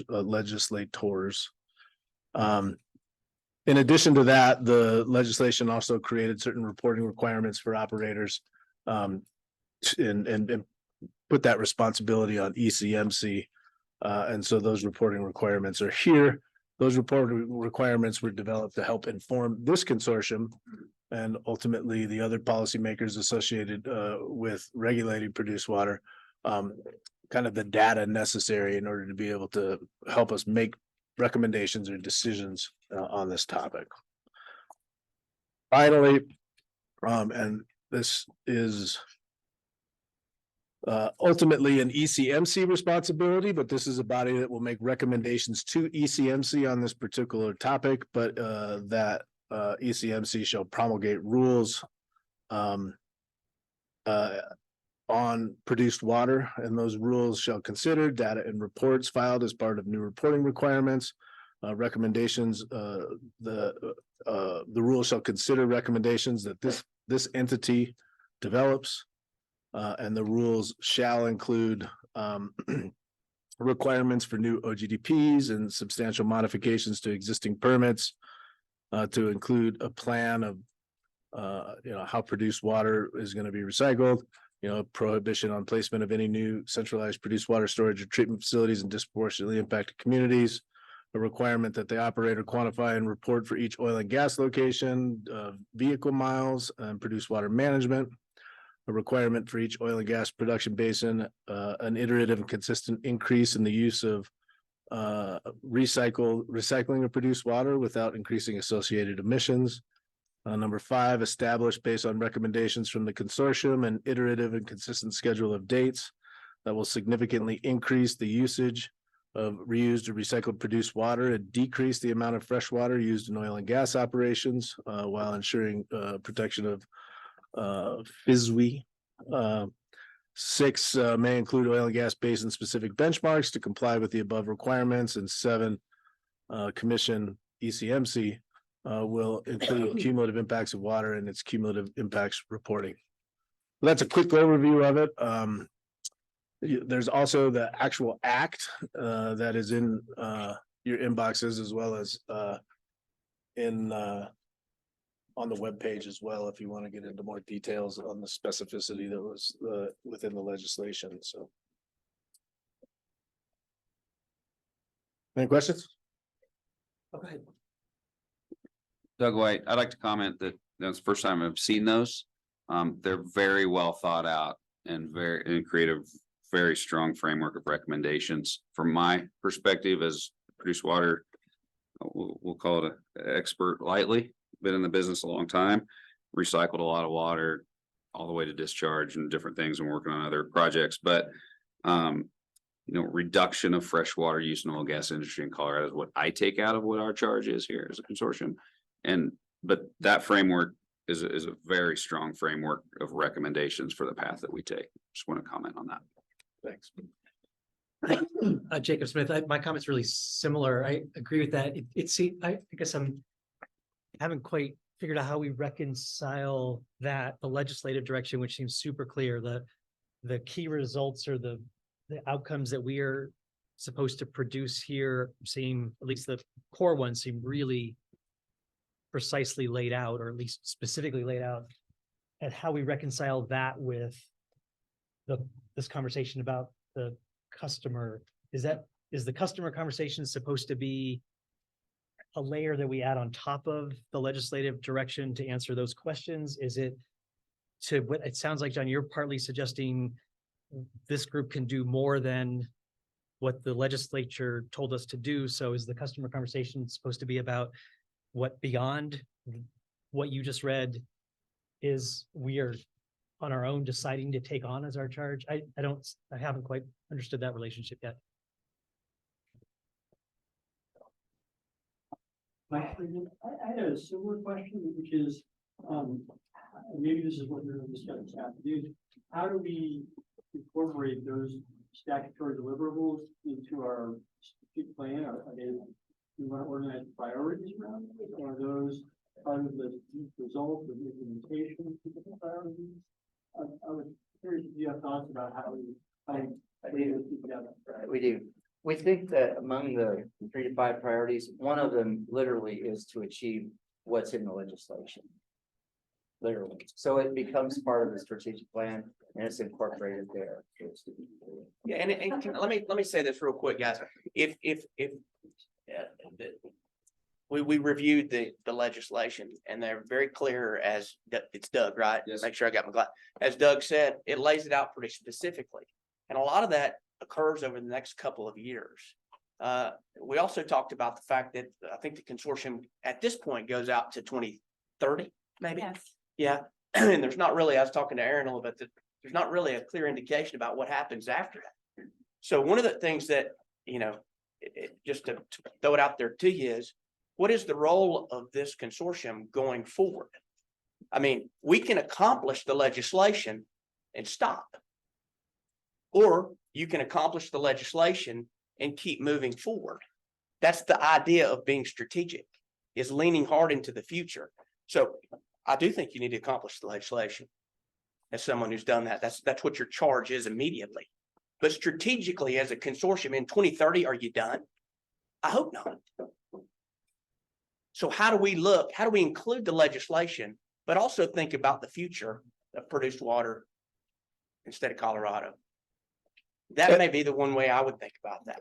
And from my perspective, I think that's really important, right? Because I think that there's a reason that this isn't a task force, you know, or a blue ribbon committee or something like that, right? It's not only to accomplish the legislation. This is a research consortium, right? And so it's designed to accomplish the deliverables set forth in the legislation, but it's also designed to be more. It's designed to be an entity that is able to have these conversations around produced water and look bigger at bigger picture stuff around, you know, the research gaps, the treatment protocols, the, you know, necessary steps in order to continue exploring this topic until it's no longer necessary, right? But I think that review that we had, and I think you missed it, Jacob, but of the other produced water consortiums that are out there, I think helped set the stage for why this consortium was developed, because this consortium was developed before legislation was even contemplated. There was conversations about developing this consortium. And when the legislation was being contemplated and there was an ask by legislators to provide input on that, the formality of the legislation created, or the formality of the consortium ultimately was created by the legislation. But those conversations were happening before that. Yeah, I'd like to just comment, it's Jeff Kirtland. You know, I think we're still sort of struggling with the idea of the customer conversation and sort of how the legislative imperatives come about. And I guess in my mind, you know, our representatives that we worked with to develop this, I think their customers are very similar to the customers that we are discussing today. They're representing the interests of our citizens in the state. So I think there's a real good synergistic opportunity to sort of accept that what the legislative imperatives and requirements are a good fit with what we're, I think, really trying to get consensus around of who our actual customers are, who our stakeholders are in this matter. And I'll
groups. That's okay.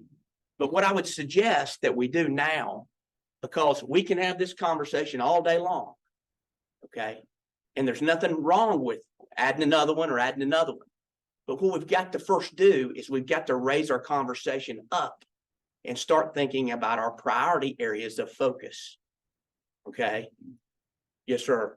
We have very ambitious deadlines. Very ambitious deadlines, and we have very clearly spelled out responsibilities. I encourage this group to focus on the responsibilities, and any other subjects beyond that should only be addressed if they, can help address the very clearly spelled out goals for this consortium. Because a lot of us are very busy, and if suddenly we are starting to talk about things we didn't sign up for, or that does not, refer back to these original tasks, it will become chaotic and we will not reach the deadlines. Yes, sir. Hey, Terry. Even though it's clear cut, primary objective of Colorado Produced Water Consortium is to reduce consumption of fresh water in oil and gas operations. I don't know if it's noteworthy that everybody else, but sometimes I have to go to ground zero to really get clarity about what I'm thinking about. It seems implicit to me that even the legislature anticipates that we will look at produced water as a means to do so, to reduce the consumption of fresh water in oil and gas operations, and to think about it other ways. We would not be looking at what the legislature has charged us to do. So I just want to state, it seems evident to me and implicit that one of our charges is to recognize that produced water, research it, understand it, logistics, the impacts, various things that associated with it. It is implicit that our objective is to help legislature understand and recommend what they intend is for us to use produced water to replace fresh water in oil and gas operations at some level, if not as much as possible. And I don't know that everybody agrees with that. That's kind of why I'm bringing it up. Well, we've got more than one thing going. We're certainly going to focus, you're certainly going to focus a great deal of energy on achieving those benchmarks, right? But if you only do that, what have you done, right? Is the purpose of the consortium, I think, John, you gave us this guidance, it's bigger than the legislation alone. And as an example, if just to use an example, if you decide that research is a priority, okay, to your point, why do the research? Is it research that feeds into helping you achieve those things that are in the plan, but has legs that are going beyond that, right? So you're talking about really at least 7 years of accomplishments, right? 7 years of long-term sustained focus in particular areas, right? So the strategic plan is going to be incorporating what's in the legislation, but be bigger than that as well. And it will also give purpose to those tasks that you have identified in the legislation. Does that make sense, everybody? It's both and. It's not either or, it's both and. Both strategic focus and very specific benchmark achievements. Does that make sense, everybody? Okay, all right, so how are we doing on time? When are we breaking? Noon, if we can. At noon if we can. Well, we can. So here's what I suggest. The next step is to really identify, brainstorm what you think the priority areas should be now that we've had pretty good discussion about what a priority area looks like. And I'd rather not start that and stop it in 10 or 15 minutes. Could we go ahead and start a break now? Is that legitimate? Kyle, can we do that? Yes. Don't ask me. I'm teasing. Yeah. I've got one housekeeping thing that was brought to me at some point. There is an interest to take a picture of the consortium before everybody gets their box lunch and digs in. And so I was asked by a little sticky note that if this front row here could kind of stay where they are and folks get behind, then a quick picture could be taken by somebody, if they're prepared, and then we could break for lunch. Is that okay, Chair? Yeah, and I just want to say one other thing before we break. So I really appreciate the conversation we've had this morning, and obviously we'll have significantly more conversation later today, and certainly interested in seeing where we get with this.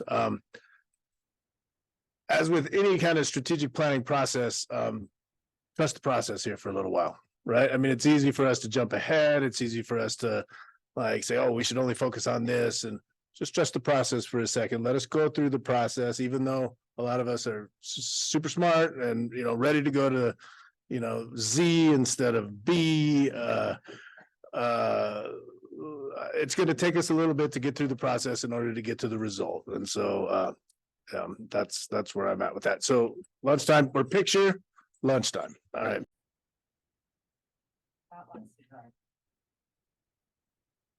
I promise you he does not. That's right.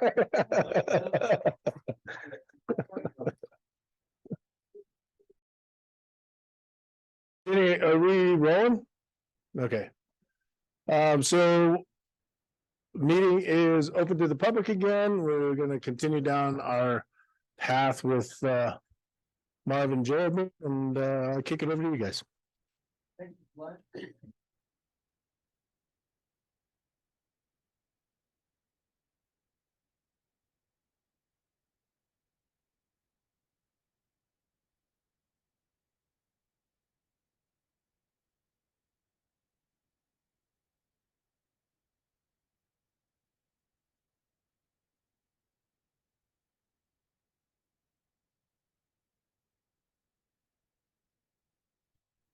And it's very common to have multiple customers.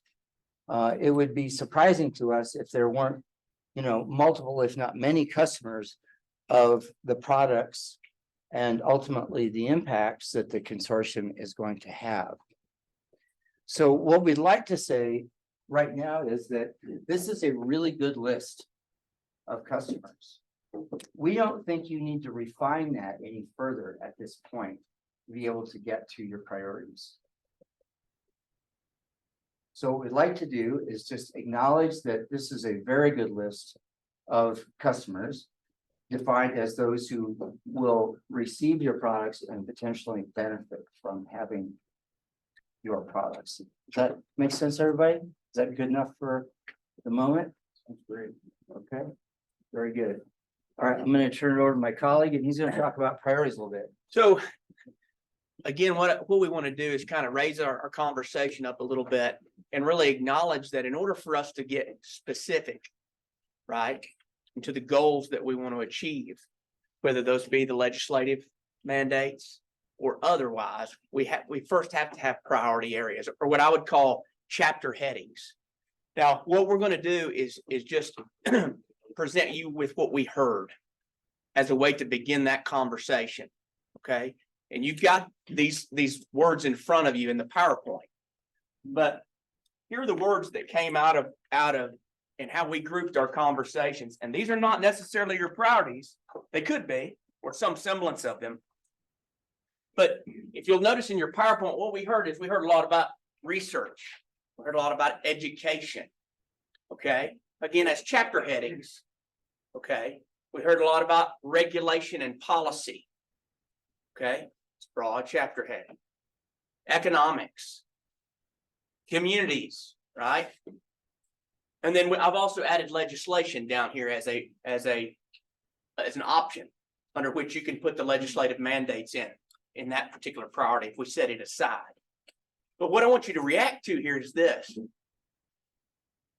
These could be your priorities. We might, one thing that just is obvious to Marvin and I as we observe is that research and education kind of go hand in hand, right? In some ways. And I will say this, and this may seem a little bit surface, but guys, this is about how you tell your story. Okay. And again, you may go, come on, Jeremy, this is not story time. Well, we like to tell stories in Tennessee, right? But what I will tell you is when you're telling the story of the consortium, right, and the impact you're making, obviously you have to make an impact as it relates to the legislation.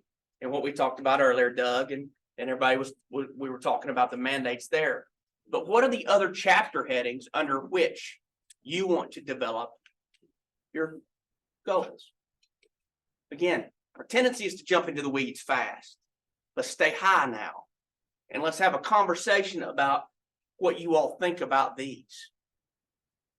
Just a reaction. So one thing I also want to add to that is that the priorities feed each other. Right? They feed each other. So if you have a priority about communities, right? The research and the education goals will directly interface with your goals about community. They all interact with each other. So as an example, to one of your earlier examples. So let's say there is a priority that lists all of the accomplishments that are required of you or asked of you by the legislation. Let's say we did that, right? Well, the research results should directly support the goals in the legislation, right? They may be beyond the legislation as well, right? So if you work on some regulation and policy results, that will directly correlate to a lot of the work that's asked of you in the legislation. You see that?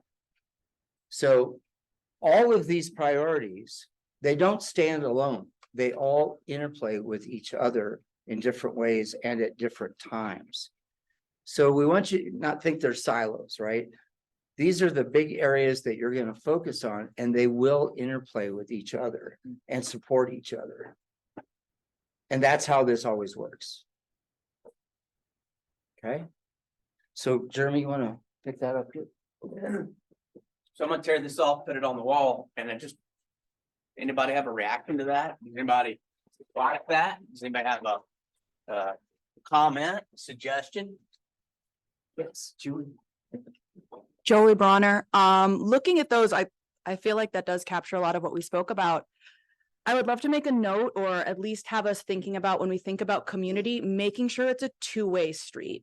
So of all those priorities, a lot of them are things coming from us or things that we're taking in. And I think when we address community, there needs to be listening, but also how we serve. Okay. And so I think that one has just some extra notes under it. That's a really good comment. Thank you. Really helpful.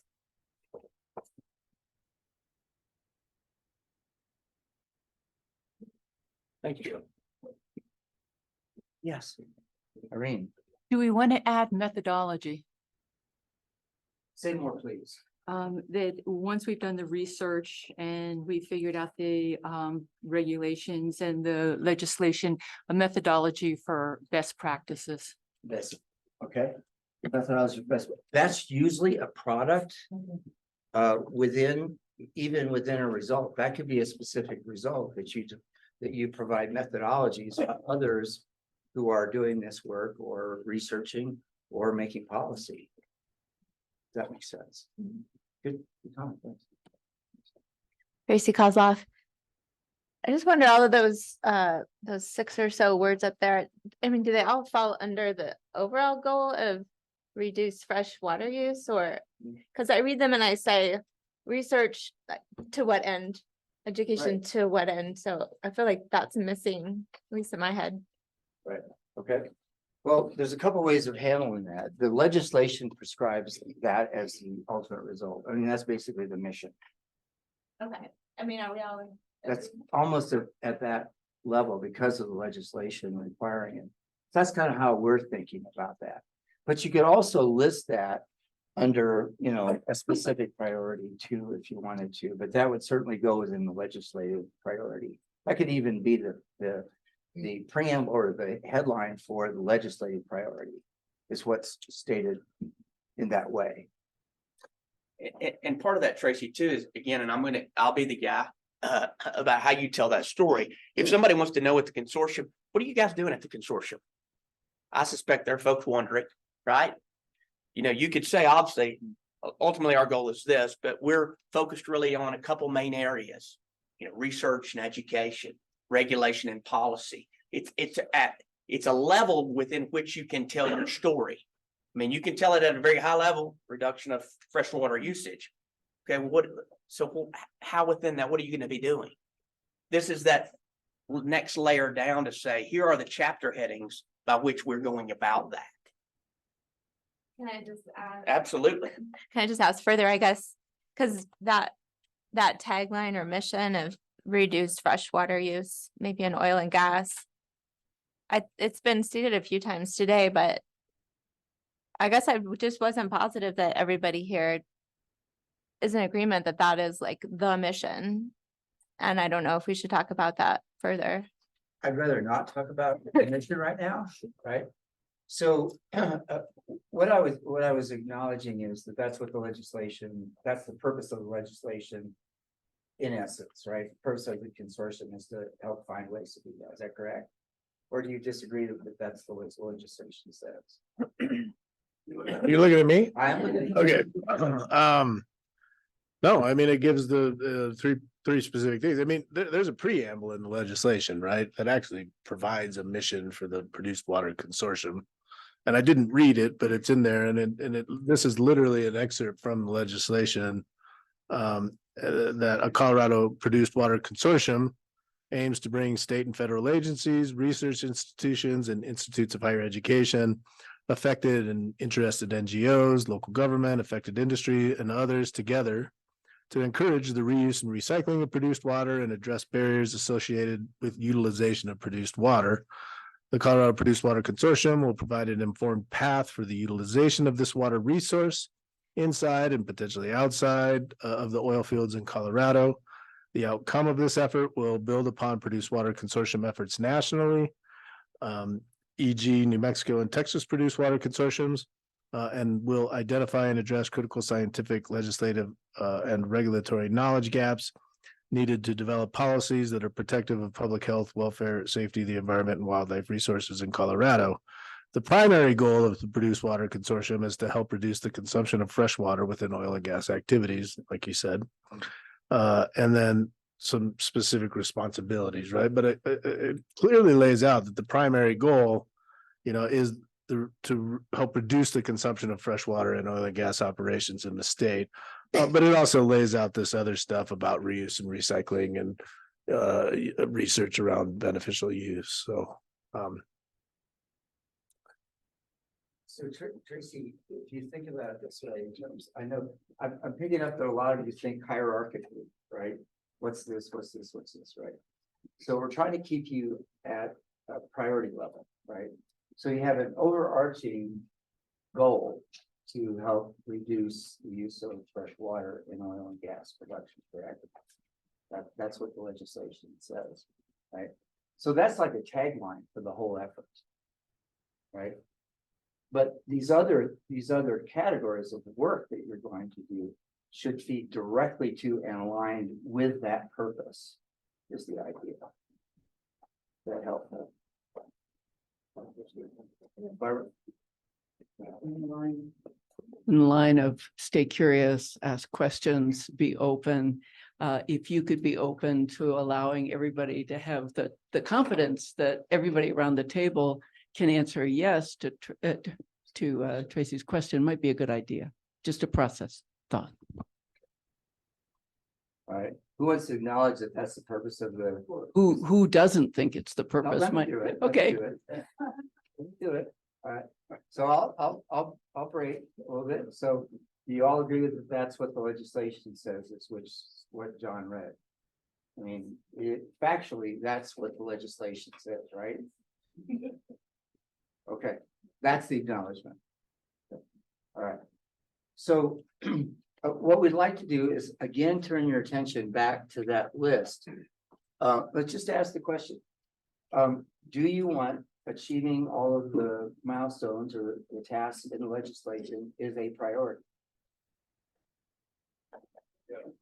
Yeah. Well, let's start there. That's the easiest one, right? Right? We're not going to veer away from the legislation. That would be toxic scope creep, right?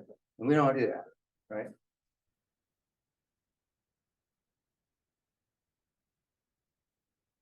So as you think about the other priorities and you think about the body of work that you might create, let's say in research, or let's say communities, or let's say in regulation of policy, you're going to create a body of work, correct?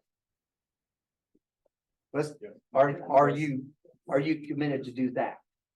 You're created, you came here to make decisions, to create a body of work, to guide other people making decisions, correct?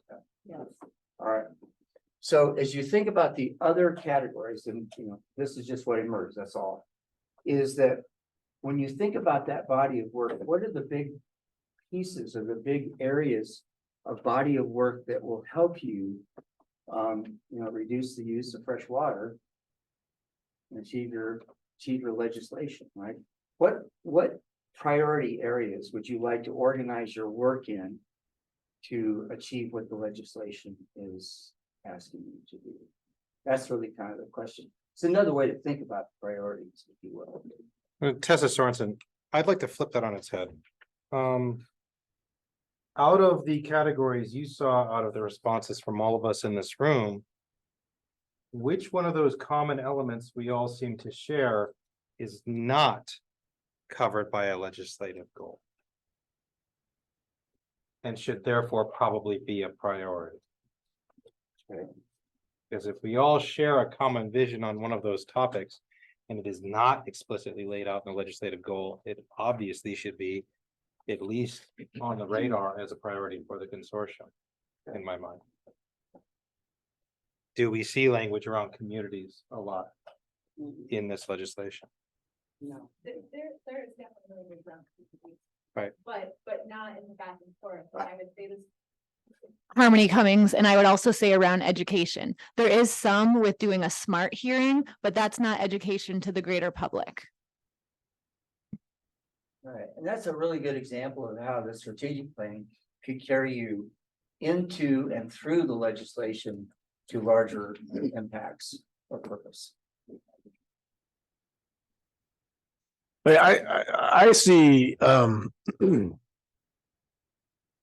I see all of these things feeding into the legislation priority. I mean, I think all of these are priorities. I think this group has identified all these things as priority without being prompted, right? I mean, this is what naturally came out of this group as priorities. You've got research was a priority, education was a priority, policy was a priority, economics, communities.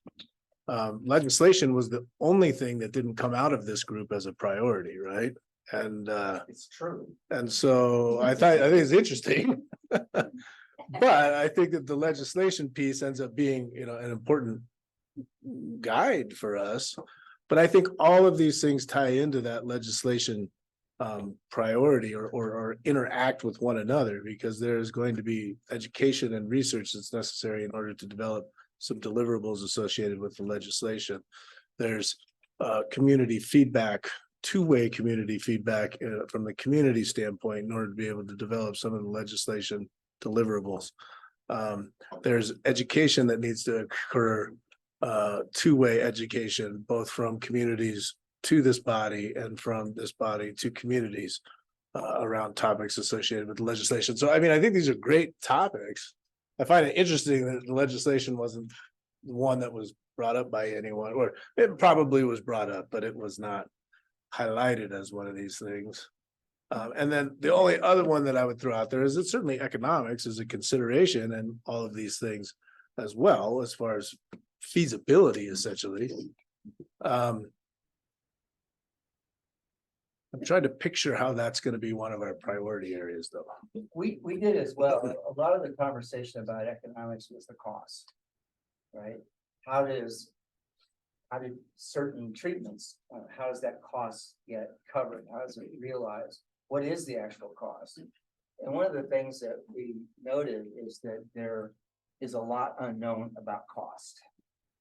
But I'm not sure that the consortium can do very much about that.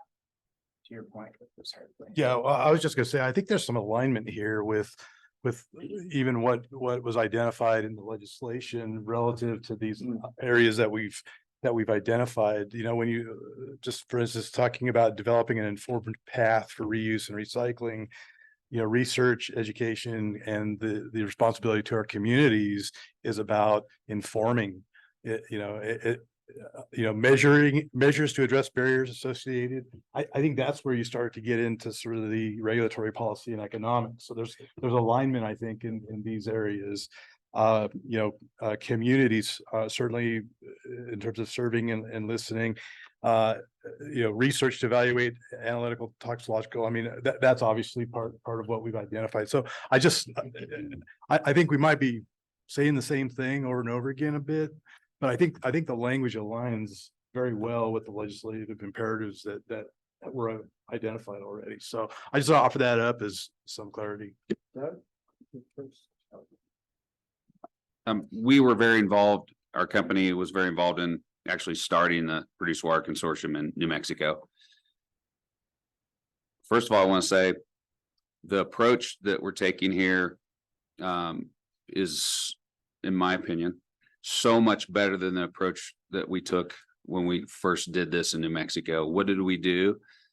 We skipped the communities, some of these other things that are very important to what we're doing, and we dove into research, right? Because we thought, oh, well, this is a no-brainer. We should do this. It's sensible.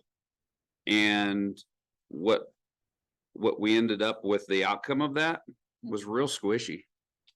I don't know that we came up with, in some of the technical guys in here can speak to it, but we came up with some new ideas, piloting. We jumped all the way to desalination, wonderful. But what it was put together for was for the legislative body to have a technical basis of which to make legislative decisions. So what I believe New Mexico missed was a lot of these things on the board, the education, and communities, etc. So I want to let everyone know in here, while I'm in industry and I'm in the produced water business or my company, I recognize those things are very important. So I think as we have a list on the board, and I'm assuming it was just written without any intent top to bottom, but kind of fits. Legislation's at the bottom. We have to work through these other items. And I think each of the items should get its due throughout our process, that we can't just focus on one item. We need to focus on all of the items, and everyone have their due to be able to talk about those. And we can come together as a consensus of, on each of those, where should we take this? So, saying it again, this is a great process and a great approach. I can feel already in the room, everyone has their rooted beliefs of where you may stand on this whole topic. But this consensus around multiple goals or multiple topics is what's going to get us to that one on the bottom that says legislation and our recommendations to legislation. I don't think we fall on just one or two or three of them. We fall on many of them, and it's going to take an iterative process to include all of those, I think, in what our final recommendations are to legislation. Thank you. That was really helpful. Mike Freeman.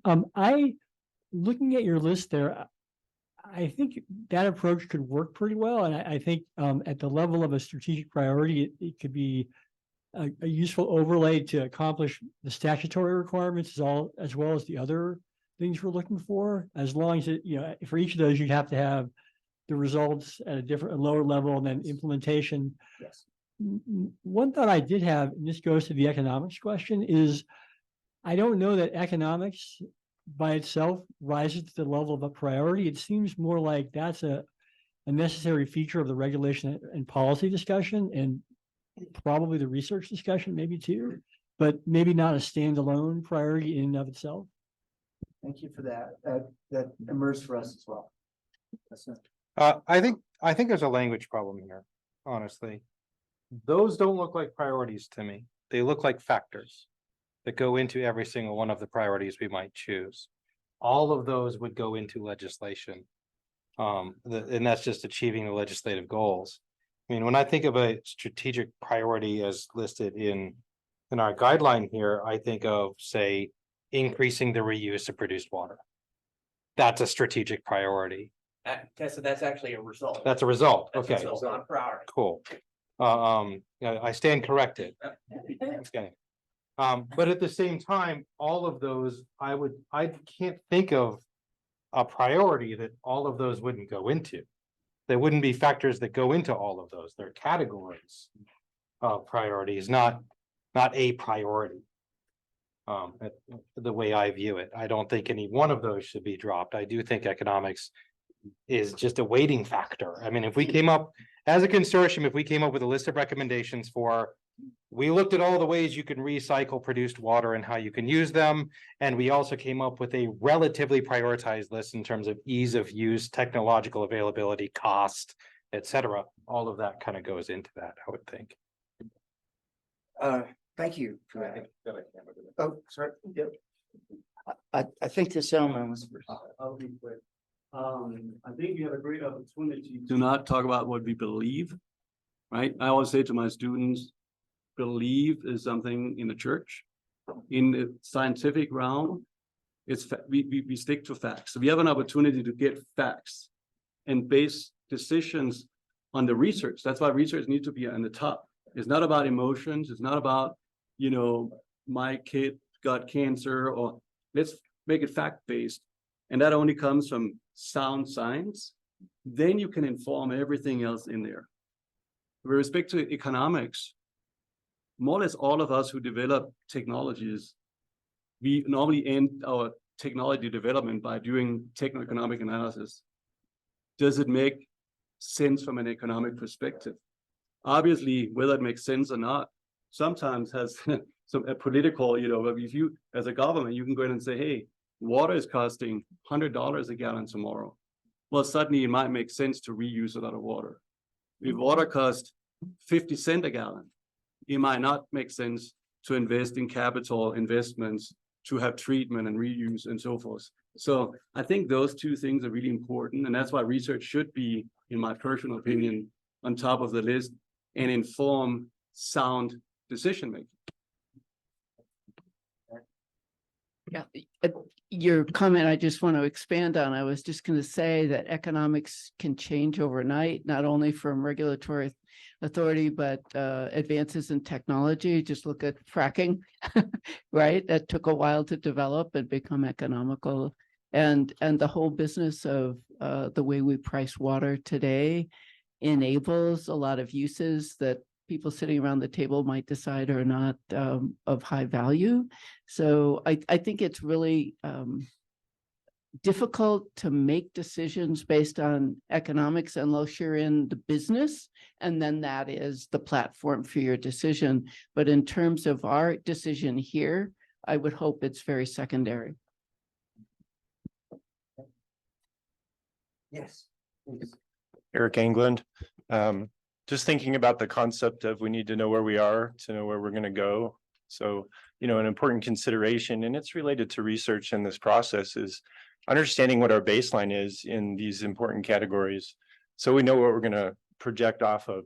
And so personally, I feel that's an important component of it, is helping us establish where we today in the industry, in the community, in the water needs of the state, so then we can build on that and understand when we're setting targets and goals, where are we coming from to be able to understand that? That's right, and Eric, that came out in our interview, is that people were saying, we don't know where we are right now, right?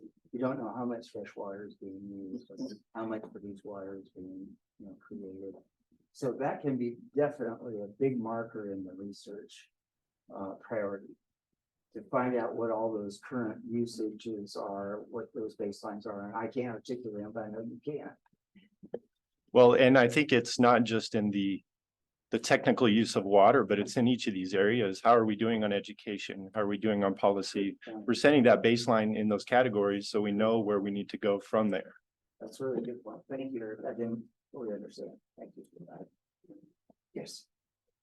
This is Brandy Honeycutt. I don't know if this is really a priority, but I think it's something that could fall into our priority, is identifying the possibilities of how we can do this. How can we reduce the amount of fresh water we're using in oil and gas, and how can we reuse it in other ways? Thank you. Yes. I don't have a microphone. I'll try to talk really loud. They're like, oh, I was gonna yell.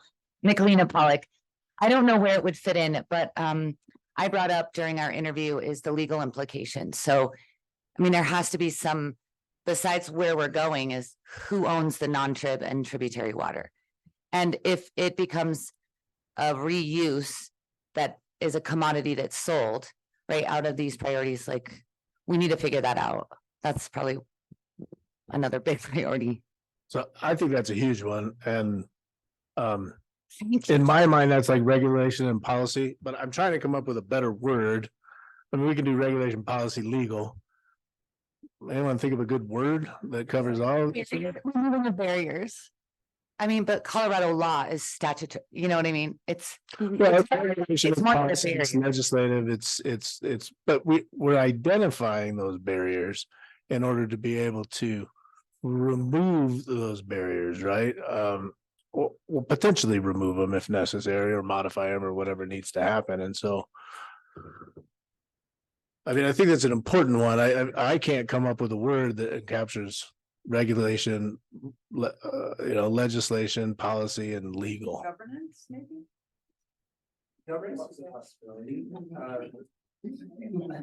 One of the things that I was going to respond to you about is that that what you just articulated could be a result. Right, that could be a result. And I do think, Barriers identified. oh, sorry, Barb. So that those regulatory barriers are identified. Yes, John, you're gonna say something?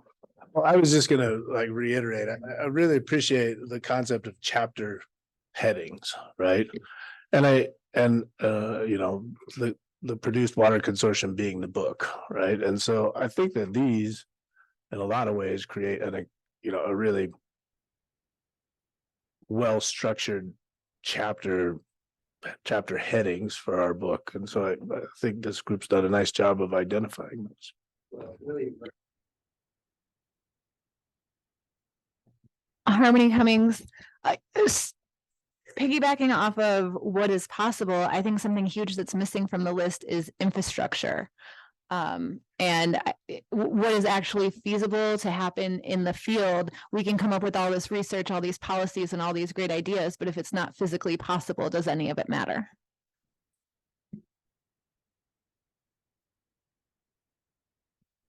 Pipelines, storage pits, things that are needed, transportation systems, things that move, produce water in and out, treatment facilities, that sort of thing. One of the main questions that you brought up, several. What are the right practices in each basin for storage, transport, and the things that you're talking about? Are you talking about making investments in those things? Or are you talking about identifying what the right approaches should be? Identifying what the infrastructure needs would be. But the needs, okay, so a needs assessment for who? whatever is needed to make the increase in recycled water and the decrease in the use of fresh water. Without increased exposure to the public. Okay. Now we're down at the results level, right? That's an excellent example. Several of you have posited several really good examples of what a result might be within this construct. Here's a numbers issue, right? So legislation being one, remember 5 is the limit. Even if you combine some, it's okay, but don't go to 6. You'll find yourself really frustrated. So 1, 2, 3, 4, 5, 6, 7. Well, 6. 6. Can't count legislation twice when you all didn't think about it at all. All right, so we have 6. Can you see a way to combine any of them in a way that really works? Research and education? I put education and community together. I put education and everything together. Because one of our mandates is actually creating a report. A report is a form of education. And I would put communities and everything. Right, and advertisement of everything we do is education. Right, so all of the priorities are going to touch each other and overlap each other. Yes, Tracy. I thought I heard a couple suggestions just to remove economics. I don't want to speak for others because those weren't for me, but I thought I heard that in terms of reducing our numbers. Correct. And a gentleman over here talked about how economics have to be taken into consideration in policy, right? And in legislation and in research, which is really informative. Yes, Eric. Eric Anglin, I was thinking of economics kind of in terms of what Harmony mentioned with infrastructure. It's maybe a question of feasibility. And I don't know, again, I wouldn't argue necessarily that economics needs to be its own component, but feasibility is kind of tied together with some of those questions. Makes a lot of sense. Yes. John Heil. I would hate to add another one up there, but I feel like the environment itself should be a pretty good point to have up there, and how that affects, wildlife resources and different parts of the state. I know Brandy Honey had mentioned that up on the list there. Environments on which community relies on, and I feel like that could maybe be an important thing to have up there. Thanks. That's a symptom of coming from CDPHE. We tend to think of community being all of that together, I think. I'm going to second environment. Yeah, I'm not sure if this might be in the weeds. I'm thinking how to break apart research and, oh, sorry, this is Chloe Danforth. Research and regulation and policy. And I'm thinking about research as, what we do in terms of generating new data and like what is in produced water versus gathering existing data on quantities and where and all these other things. And that is technically a research program to design how to collect these data, but that could fit under regulation and policy, and I'm not quite sure how that all fits together, and if it's even a useful exercise to tease those two things apart, because it's all data gathering, but they feel like, I don't know, two sides of the same coin. But I think that conversation has happened three times just in the last few minutes about establishing the baselines. What do we know? Right. Yeah. And that's true not just in research of technical aspects, but as you said, what's our baseline in terms of what is known by, and that will inform a number of things on that list. yes, it would. And there are a number of you that cited what you don't know. A lot of that. Yes. So Emma Pinter, I think one of the things that is challenging for me in looking at this list is that a lot of these things for me in my process in getting to the result is that these things need to happen. And their education can be interpreted internally, like we need to do research and educate ourselves. But then we also need to do research and educate the public. But then we also need to research in the public and have some kind of way to gather public feedback and feed that in. And so these things are not, as you said, they all touch each other. But I think for me, in listening to this, I get really hung up on the results of where we're going. But I think until we have done all of this process of researching and educating and then coming back and then going back out to public and getting community feedback and talking to scientists and then translating that and discussing robustly in this really great room, like we can't get to a place where we're at the result. And so I sort of see it kind of being iterative going along, as well as when we talk about I want to make sure I get the language correct around addressing barriers. We may find in our research that there are some barriers to some types of product that we do not technically have the capacity to overcome at this time. That being said, I think continued conversation is worthwhile, and that's why the group of us was assembled, because we all care about the goal of fresh water being available for agricultural and human consumption. So I don't know that that helps. That's just me thinking out loud. Well, I think it's very aligned to the notion of staying curious, right? We don't know what we don't know yet. And I think that this is very much a process of discovery. Yes. So one thing we need to also consider is life cycle analysis. So we can go in and treat water, so it becomes potable water, right? It'll cost a lot of money and it'll take a lot of energy. So sometimes within the water treatment industry, yeah, we can treat, but it comes with a very, very high carbon footprint, a lot of energy consumption. So I know we are focusing on reducing the water footprint, but if that comes at the cost of elevating the carbon footprint, I think at least it's something we need to consider, right? Because most industries and us as a whole are trying to reduce both the carbon footprint and the water footprint. And they are very intimately linked, the two of them, right? To treat a lot of the reverse osmosis costs a lot of energy, and your carbon footprint goes through the roof. And they all, meaning we all have strategic plans for sustainability. And most often, both the carbon and the water footprint is a part of that, right? So you can get the water down and the carbon goes up. We just need to at least consider that, I think. And I would be remiss without adding, I want to put a big old asterisk next to the definition of potable with this, with respect to produced water, because it doesn't apply. Meaning we don't want to use drinking water standards here because they're inappropriate. I just have to put my talking point on. So what I got from that conversation is achieving the reduction of fresh water for use in oil and gas is not a straight line, simple equation. There are a lot of complex, interactive, and even conflicting issues involved. If this could have been figured out a long time ago, it would have been figured out a long time ago. Right. Yes, Irene. Andrews, back to what John had said about the environment. So, and also back to what Thomas said. So all of this comes down to environment. And I think maybe we can change communities to environment, because communities are a subset within the environment. So, and what I would say, Irene, if you don't mind, is again, how do you want to tell this?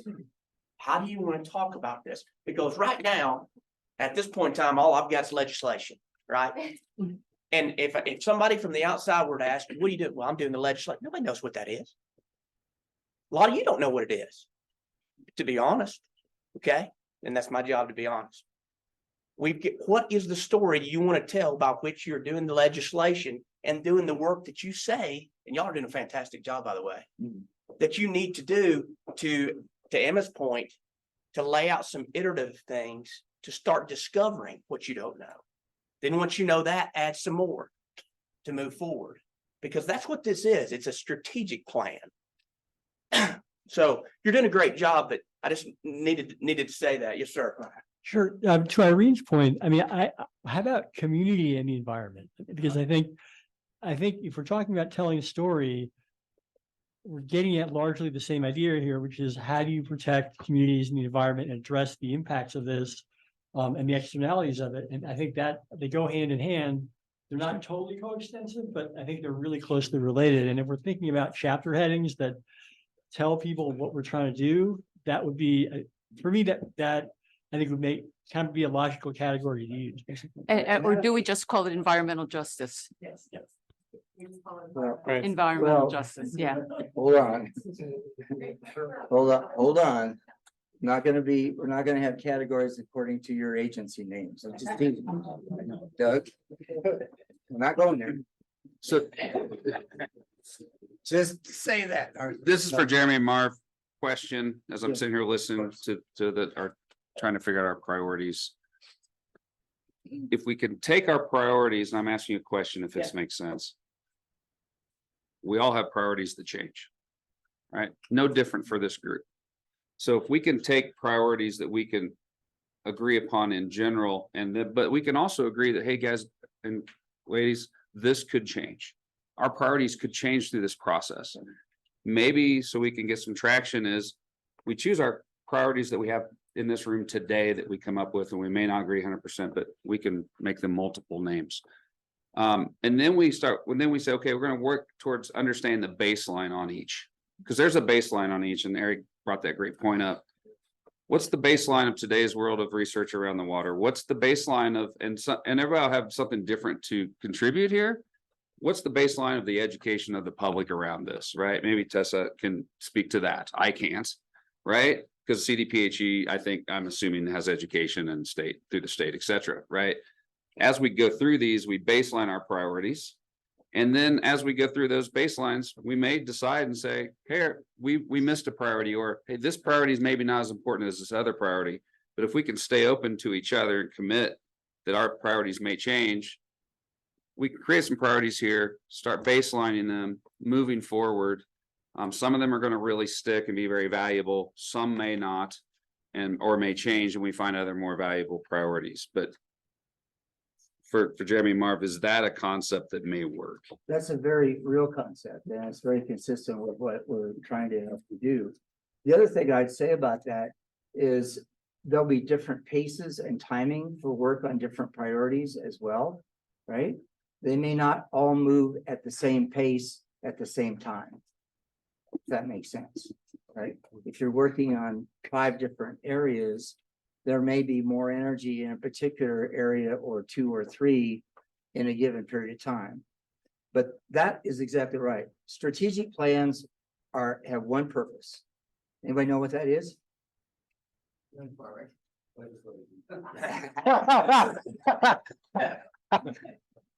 Well, at least we didn't check all of our sense of humor at the door. That's it. Now, the purpose of a strategic plan is to influence the future. That. Go ahead. So I've heard a lot of common language in the room. There's been a lot of back and forth because now we have environment, communities, and communities in the environment. Every single time someone has mentioned that, they've used the word protection. We have education. Protection seems to cover a lot of that. It's something for everyone to consider as a possible word there. Well, I'm not an expert at all in what any of you do, but what I would say is that we want to stay away from words that are loaded with, let's say, complex meanings. You mean like education? Or research? Or legislation? Right? Here's the thing, right? So, or stewardship, something just, like yeah, that. I mean, it's all right. So all right. So I'm stuck. Go ahead. I just feel like, shouldn't our priorities be dictated by the research that's been done, like the questions that we've asked? I'm just, usually when I've done this, the research dictates the priorities. Right. So how about we just start there today? What do we know and where are we going with research? Like I'm, How about we not stop with one? Okay. Guys, we run the risk of not being strategic at all. Right. And at that point, you guys are just project task list folks. And that's very, as we stated, you have legislation that you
Kevin Chang. So I agree with you. You know, when I'm older, I want to be able to tell our story that, you know, we protected our community because this legislation did come out of, you know, for the community to reduce freshwater usage and increase produced water usage, right? I want to know, you know, I'm all for, you know, doing the research and, you know, educating the public and, you know, tying all these things together. So I think that these are very good starting points. And I think that we should go ahead and move along. And like the gentleman over there said, Mr. Doug, you know, we can deprioritize some later. But I think going forward, you know, our communities and the freshwater and, you know, into the future, that we do have are sustainable as a species, as the environment and everything else. So I think that, you know, these are some really great priorities. I wanted to say something, Nikki Wells. I'm just putting on my teacher hat right now, and I'm thinking priority is like, where do we stand now with water produce? Like, where do we stand with it now? Like, what's working, what's not working, and where are we trying to go? Right now, what is going on with why are we here today? You know what I mean? And then the goal is where are we trying to reach the change? So our priority needs to stand in the start of why are we here right now and what is going on with the water? And then we can move forward. That's the benchmark that Eric was talking about. We need to know the benchmark and then we can move from the Yeah. benchmark. So if you have something to compare with, what is? Right. It's very well said. So I'm hearing a lot of people saying a lot of the same things, and you know, and I think Kevin said it really well. These are the things that came out of your mouths, right? These are the topics that was created by this room, and we can sit here and like, oh, throw whatever buzzwords we want onto this list in order to make sure that we've got everything covered. But I mean, this is where we came without realizing it, right? So this came out of your mouths without having to necessarily think about, you know, is this the right topic politically? Should I make sure that I'm including this topic? And to me, these things are exceptional because they actually feed directly into the legislation and the deliverables we're being asked to do. You know, if I'm being asked, the deliverables ask us to do these baselines that are talked about. So it's asking us to do the baselines of infrastructure. It's asking us to do baselines of volumes of produced water and how much is being utilized, and, you know, analyze that. And it's asking us to do all these things and all these other things, you know, for us as a group to be able to determine, you know, current state. We're going to have people come in here and provide us education on the research that was done, in order for us to even have an idea of how to inform that report. It's just an example, right? I mean, there's all kinds of different examples about how these different things intertwine, but I don't think you could create better chapter heads. And I think it really, where we're starting to get into the weeds now is like the results, right? And so I think this group, at least for me, feels like it's ready to get into the results, unless people really, really want a different chapter head. So let's just take that and see where it takes us. So one is legislation. And I'm counting up to 5, remember? Yeah. I'm just counting if we did that. Legislation, research, education, regulation and policy, communities in the environment. That did not mention economics.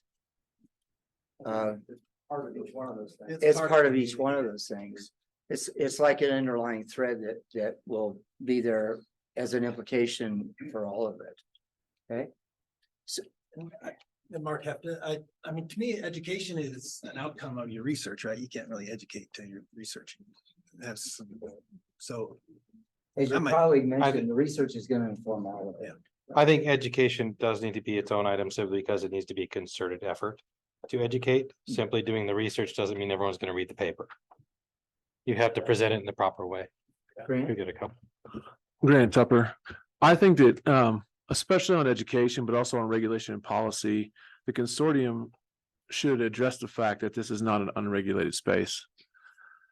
The response of the Colorado Produced Water Consortium comes out of the SB 181 rules, considering the 900 series rules, which already regulate produced water. We're talking about storage, transportation, and disposal of said waste is already regulated by 903 and 905, and inside that set of rules. And unless you already know that, it's going to come into conflict with our recommendations to the legislatures are, because they have to consider existing law in this. So our education piece is key, not only for the community, but also for everyone on this consortium. I know this because I work in the space all day. I have to know, right? Have to secure permits. I have to continue to operate inside those regulations. Doug does. There's other people in the consortium, obviously, that do. And I think that we have to, in order for this consortium to reach its goal of reducing fresh water and increasing produced water, you're going to have to play against what's already in place. This is a heavily regulated space. Select Water Solutions is the largest water solutions provider in the country in this space.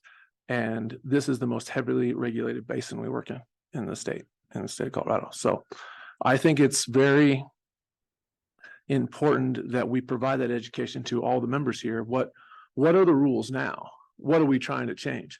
When we talk about barriers, and I've had this conversation in the consortium in the past, and particularly with Commissioner Messner, some of those barriers come from current regulation. So if you're going to overcome these barriers, everybody said, you're going to take some things into consideration. That legislation, SB 181 out of 2019, came out of a lot of discussions and a lot of involvement on protecting the community, protecting the environment. That these are very important conversations, and what the research was at the time. I think there's been changes in the technology and the research at this time, and this consortium is a good place for those discussions. And so when we're looking at our legislation and our impacts, I think our ground-based starting level is what's already there. Because if we ignore that, we're trying to reinvent the wheel. There is a wheel. We're trying to improve the speed of the vehicle, right? How much more produced water can we reuse in place of fresh water? What does that look like as a percentage basis, et cetera? And I think that addresses a lot of the concerns that have been brought up here. Thank you. That was very helpful. Yes, Julie. That works really well with the comment I was going to make. So thank you so much. Jolie Bronner, I was going to say how there's the two parts of education, and that first part was covered beautifully. We have education for us here. But when we talk about community education, it's not just can they read the report, it's what reading level is it written in? Is it in, bureaucratic speak, or did we get it translated to a 5th grade reading level? How many language was it translated to? Were they in the major 5 languages? And so when we speak about education, I just want to make sure that we're reaching that responsibility we have in our service to address our education. We have things to learn, but when we reach out to community, making our research accessible becomes education. Thank you. Okay. All right, so I don't think everybody can see that. Is there on the wall? Yeah, let's put it up on the wall. So I wrote these down, and again, the reason why these are on 3M stretchy paper is so that if it's not right, we'll scratch it out. Okay, that's what we're doing here. We've got legislation, accomplishing the goals within the legislation, communities and the environment. We've got research. Okay, we've got education, and then we have regulation and policy, or some word combination that hits that. Are those the high areas, Ms. Sanders?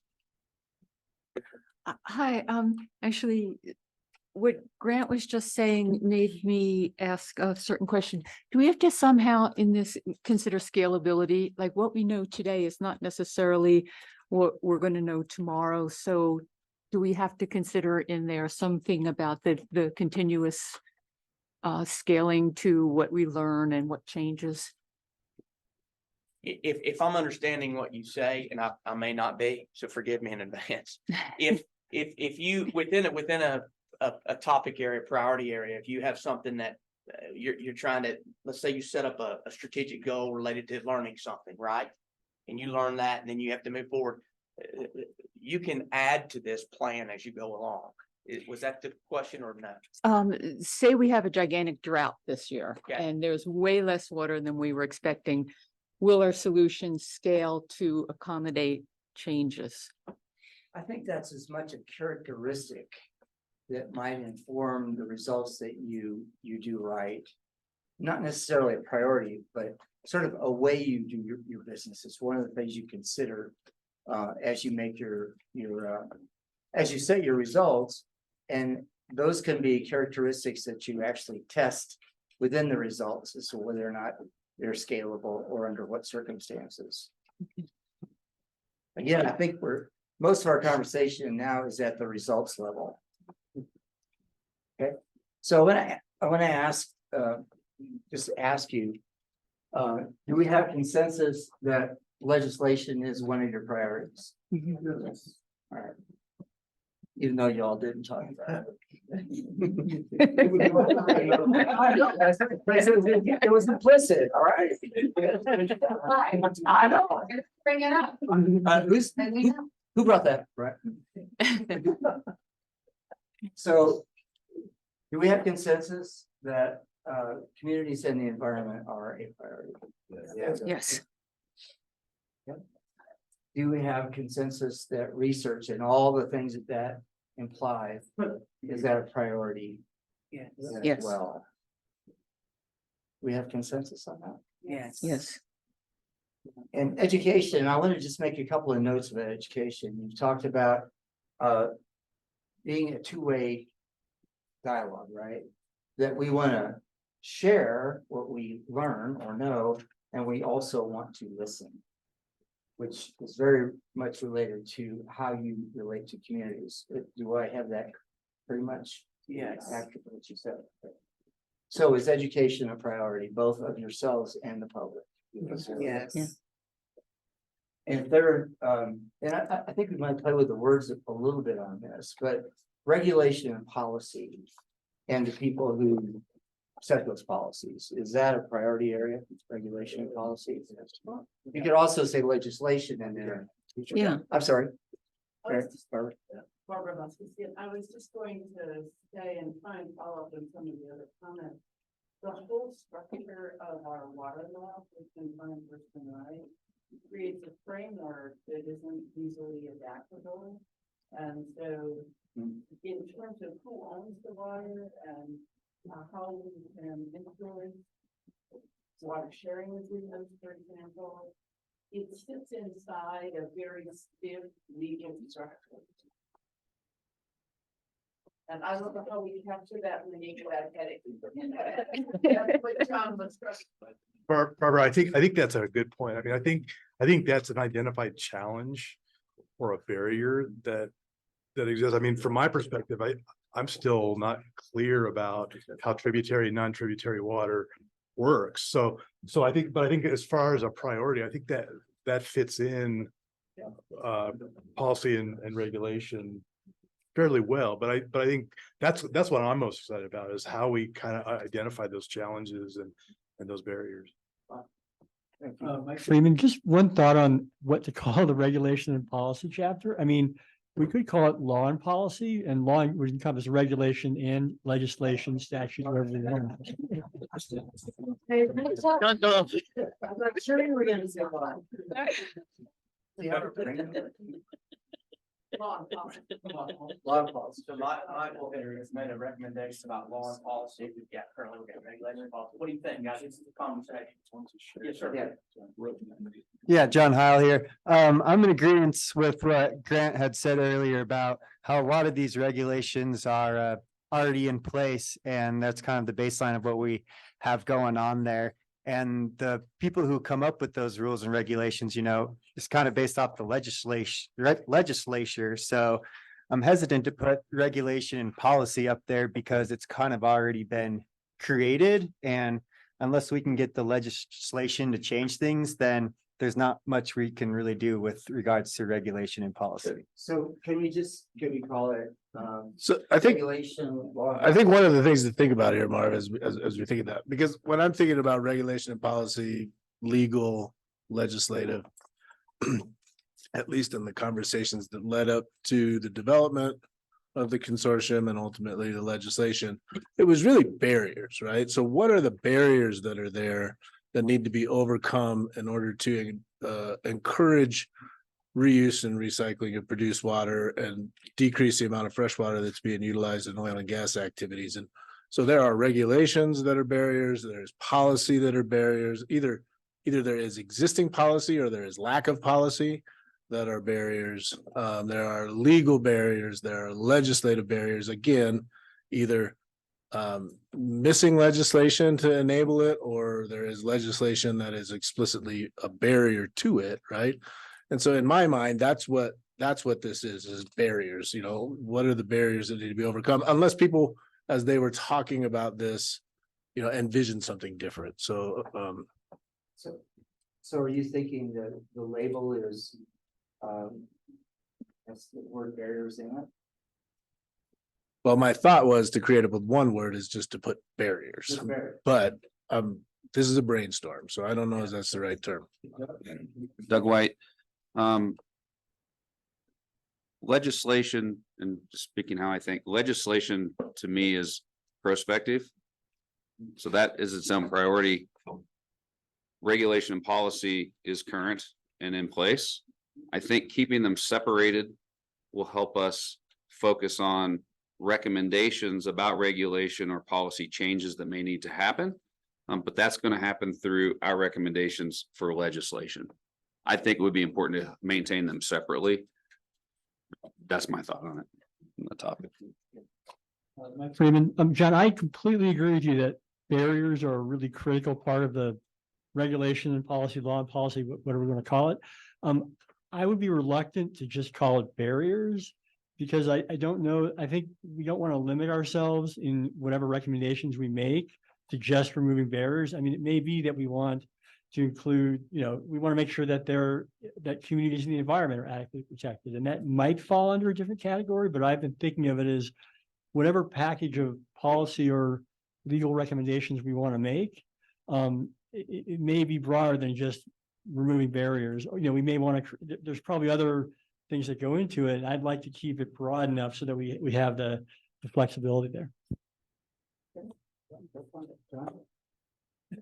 What about like regulatory hurdles? Might be a good name. I don't know.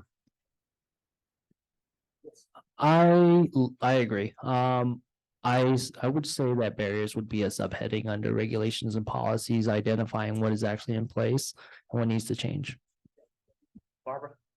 Yeah, and I was just going to add that, you know, from the legislation, we're asked to make recommendations to ECMC on and other regulatory agencies in the state about new policy. And the last thing we want to do is limit that just to removing barriers, because some of this will be protective.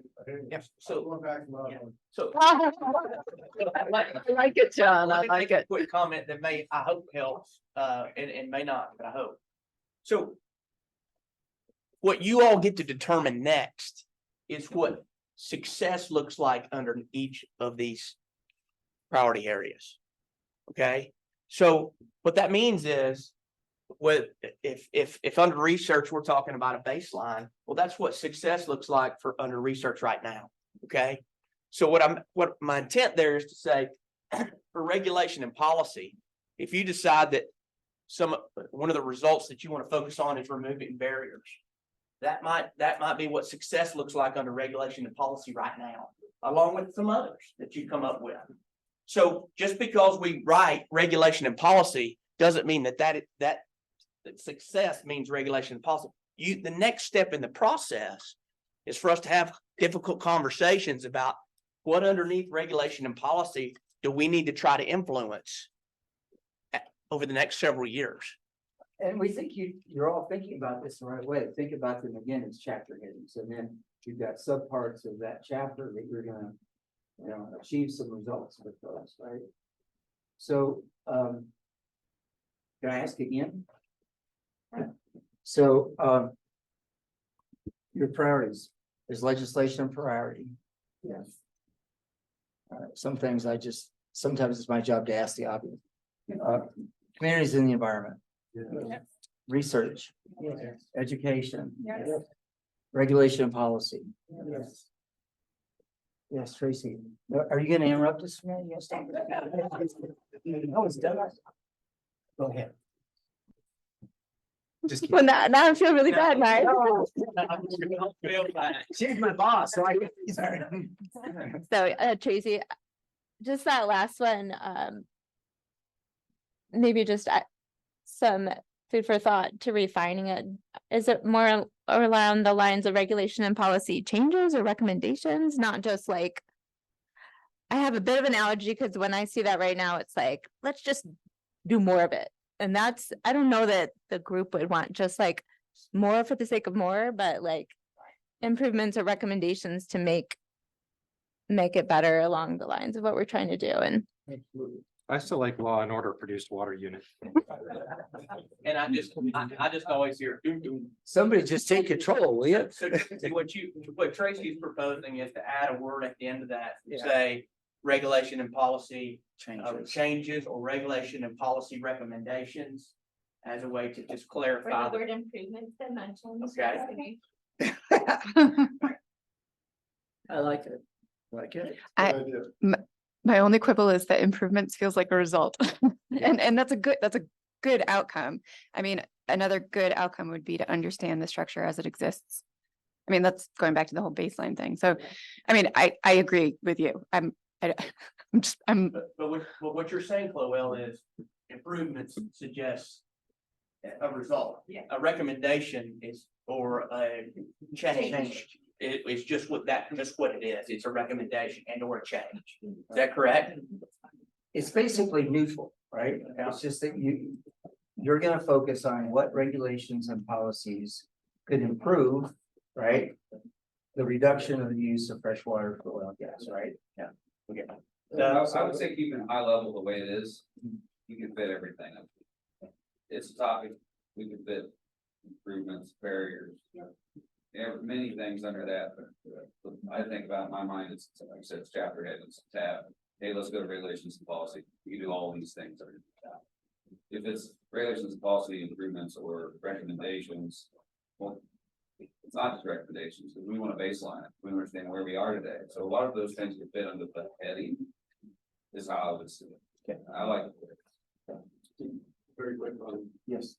The legislation is not an outcome. So we have the research, we have the education, the policy, all of that will inform the legislation. Ultimately, should it be one of the 5 pillars? We don't have that many experts in the room, right? It's just a comment. Yeah. So Tracy, thanks for bringing that up, because what we try to do generally is at this level, try to stay away from very many qualifiers, right?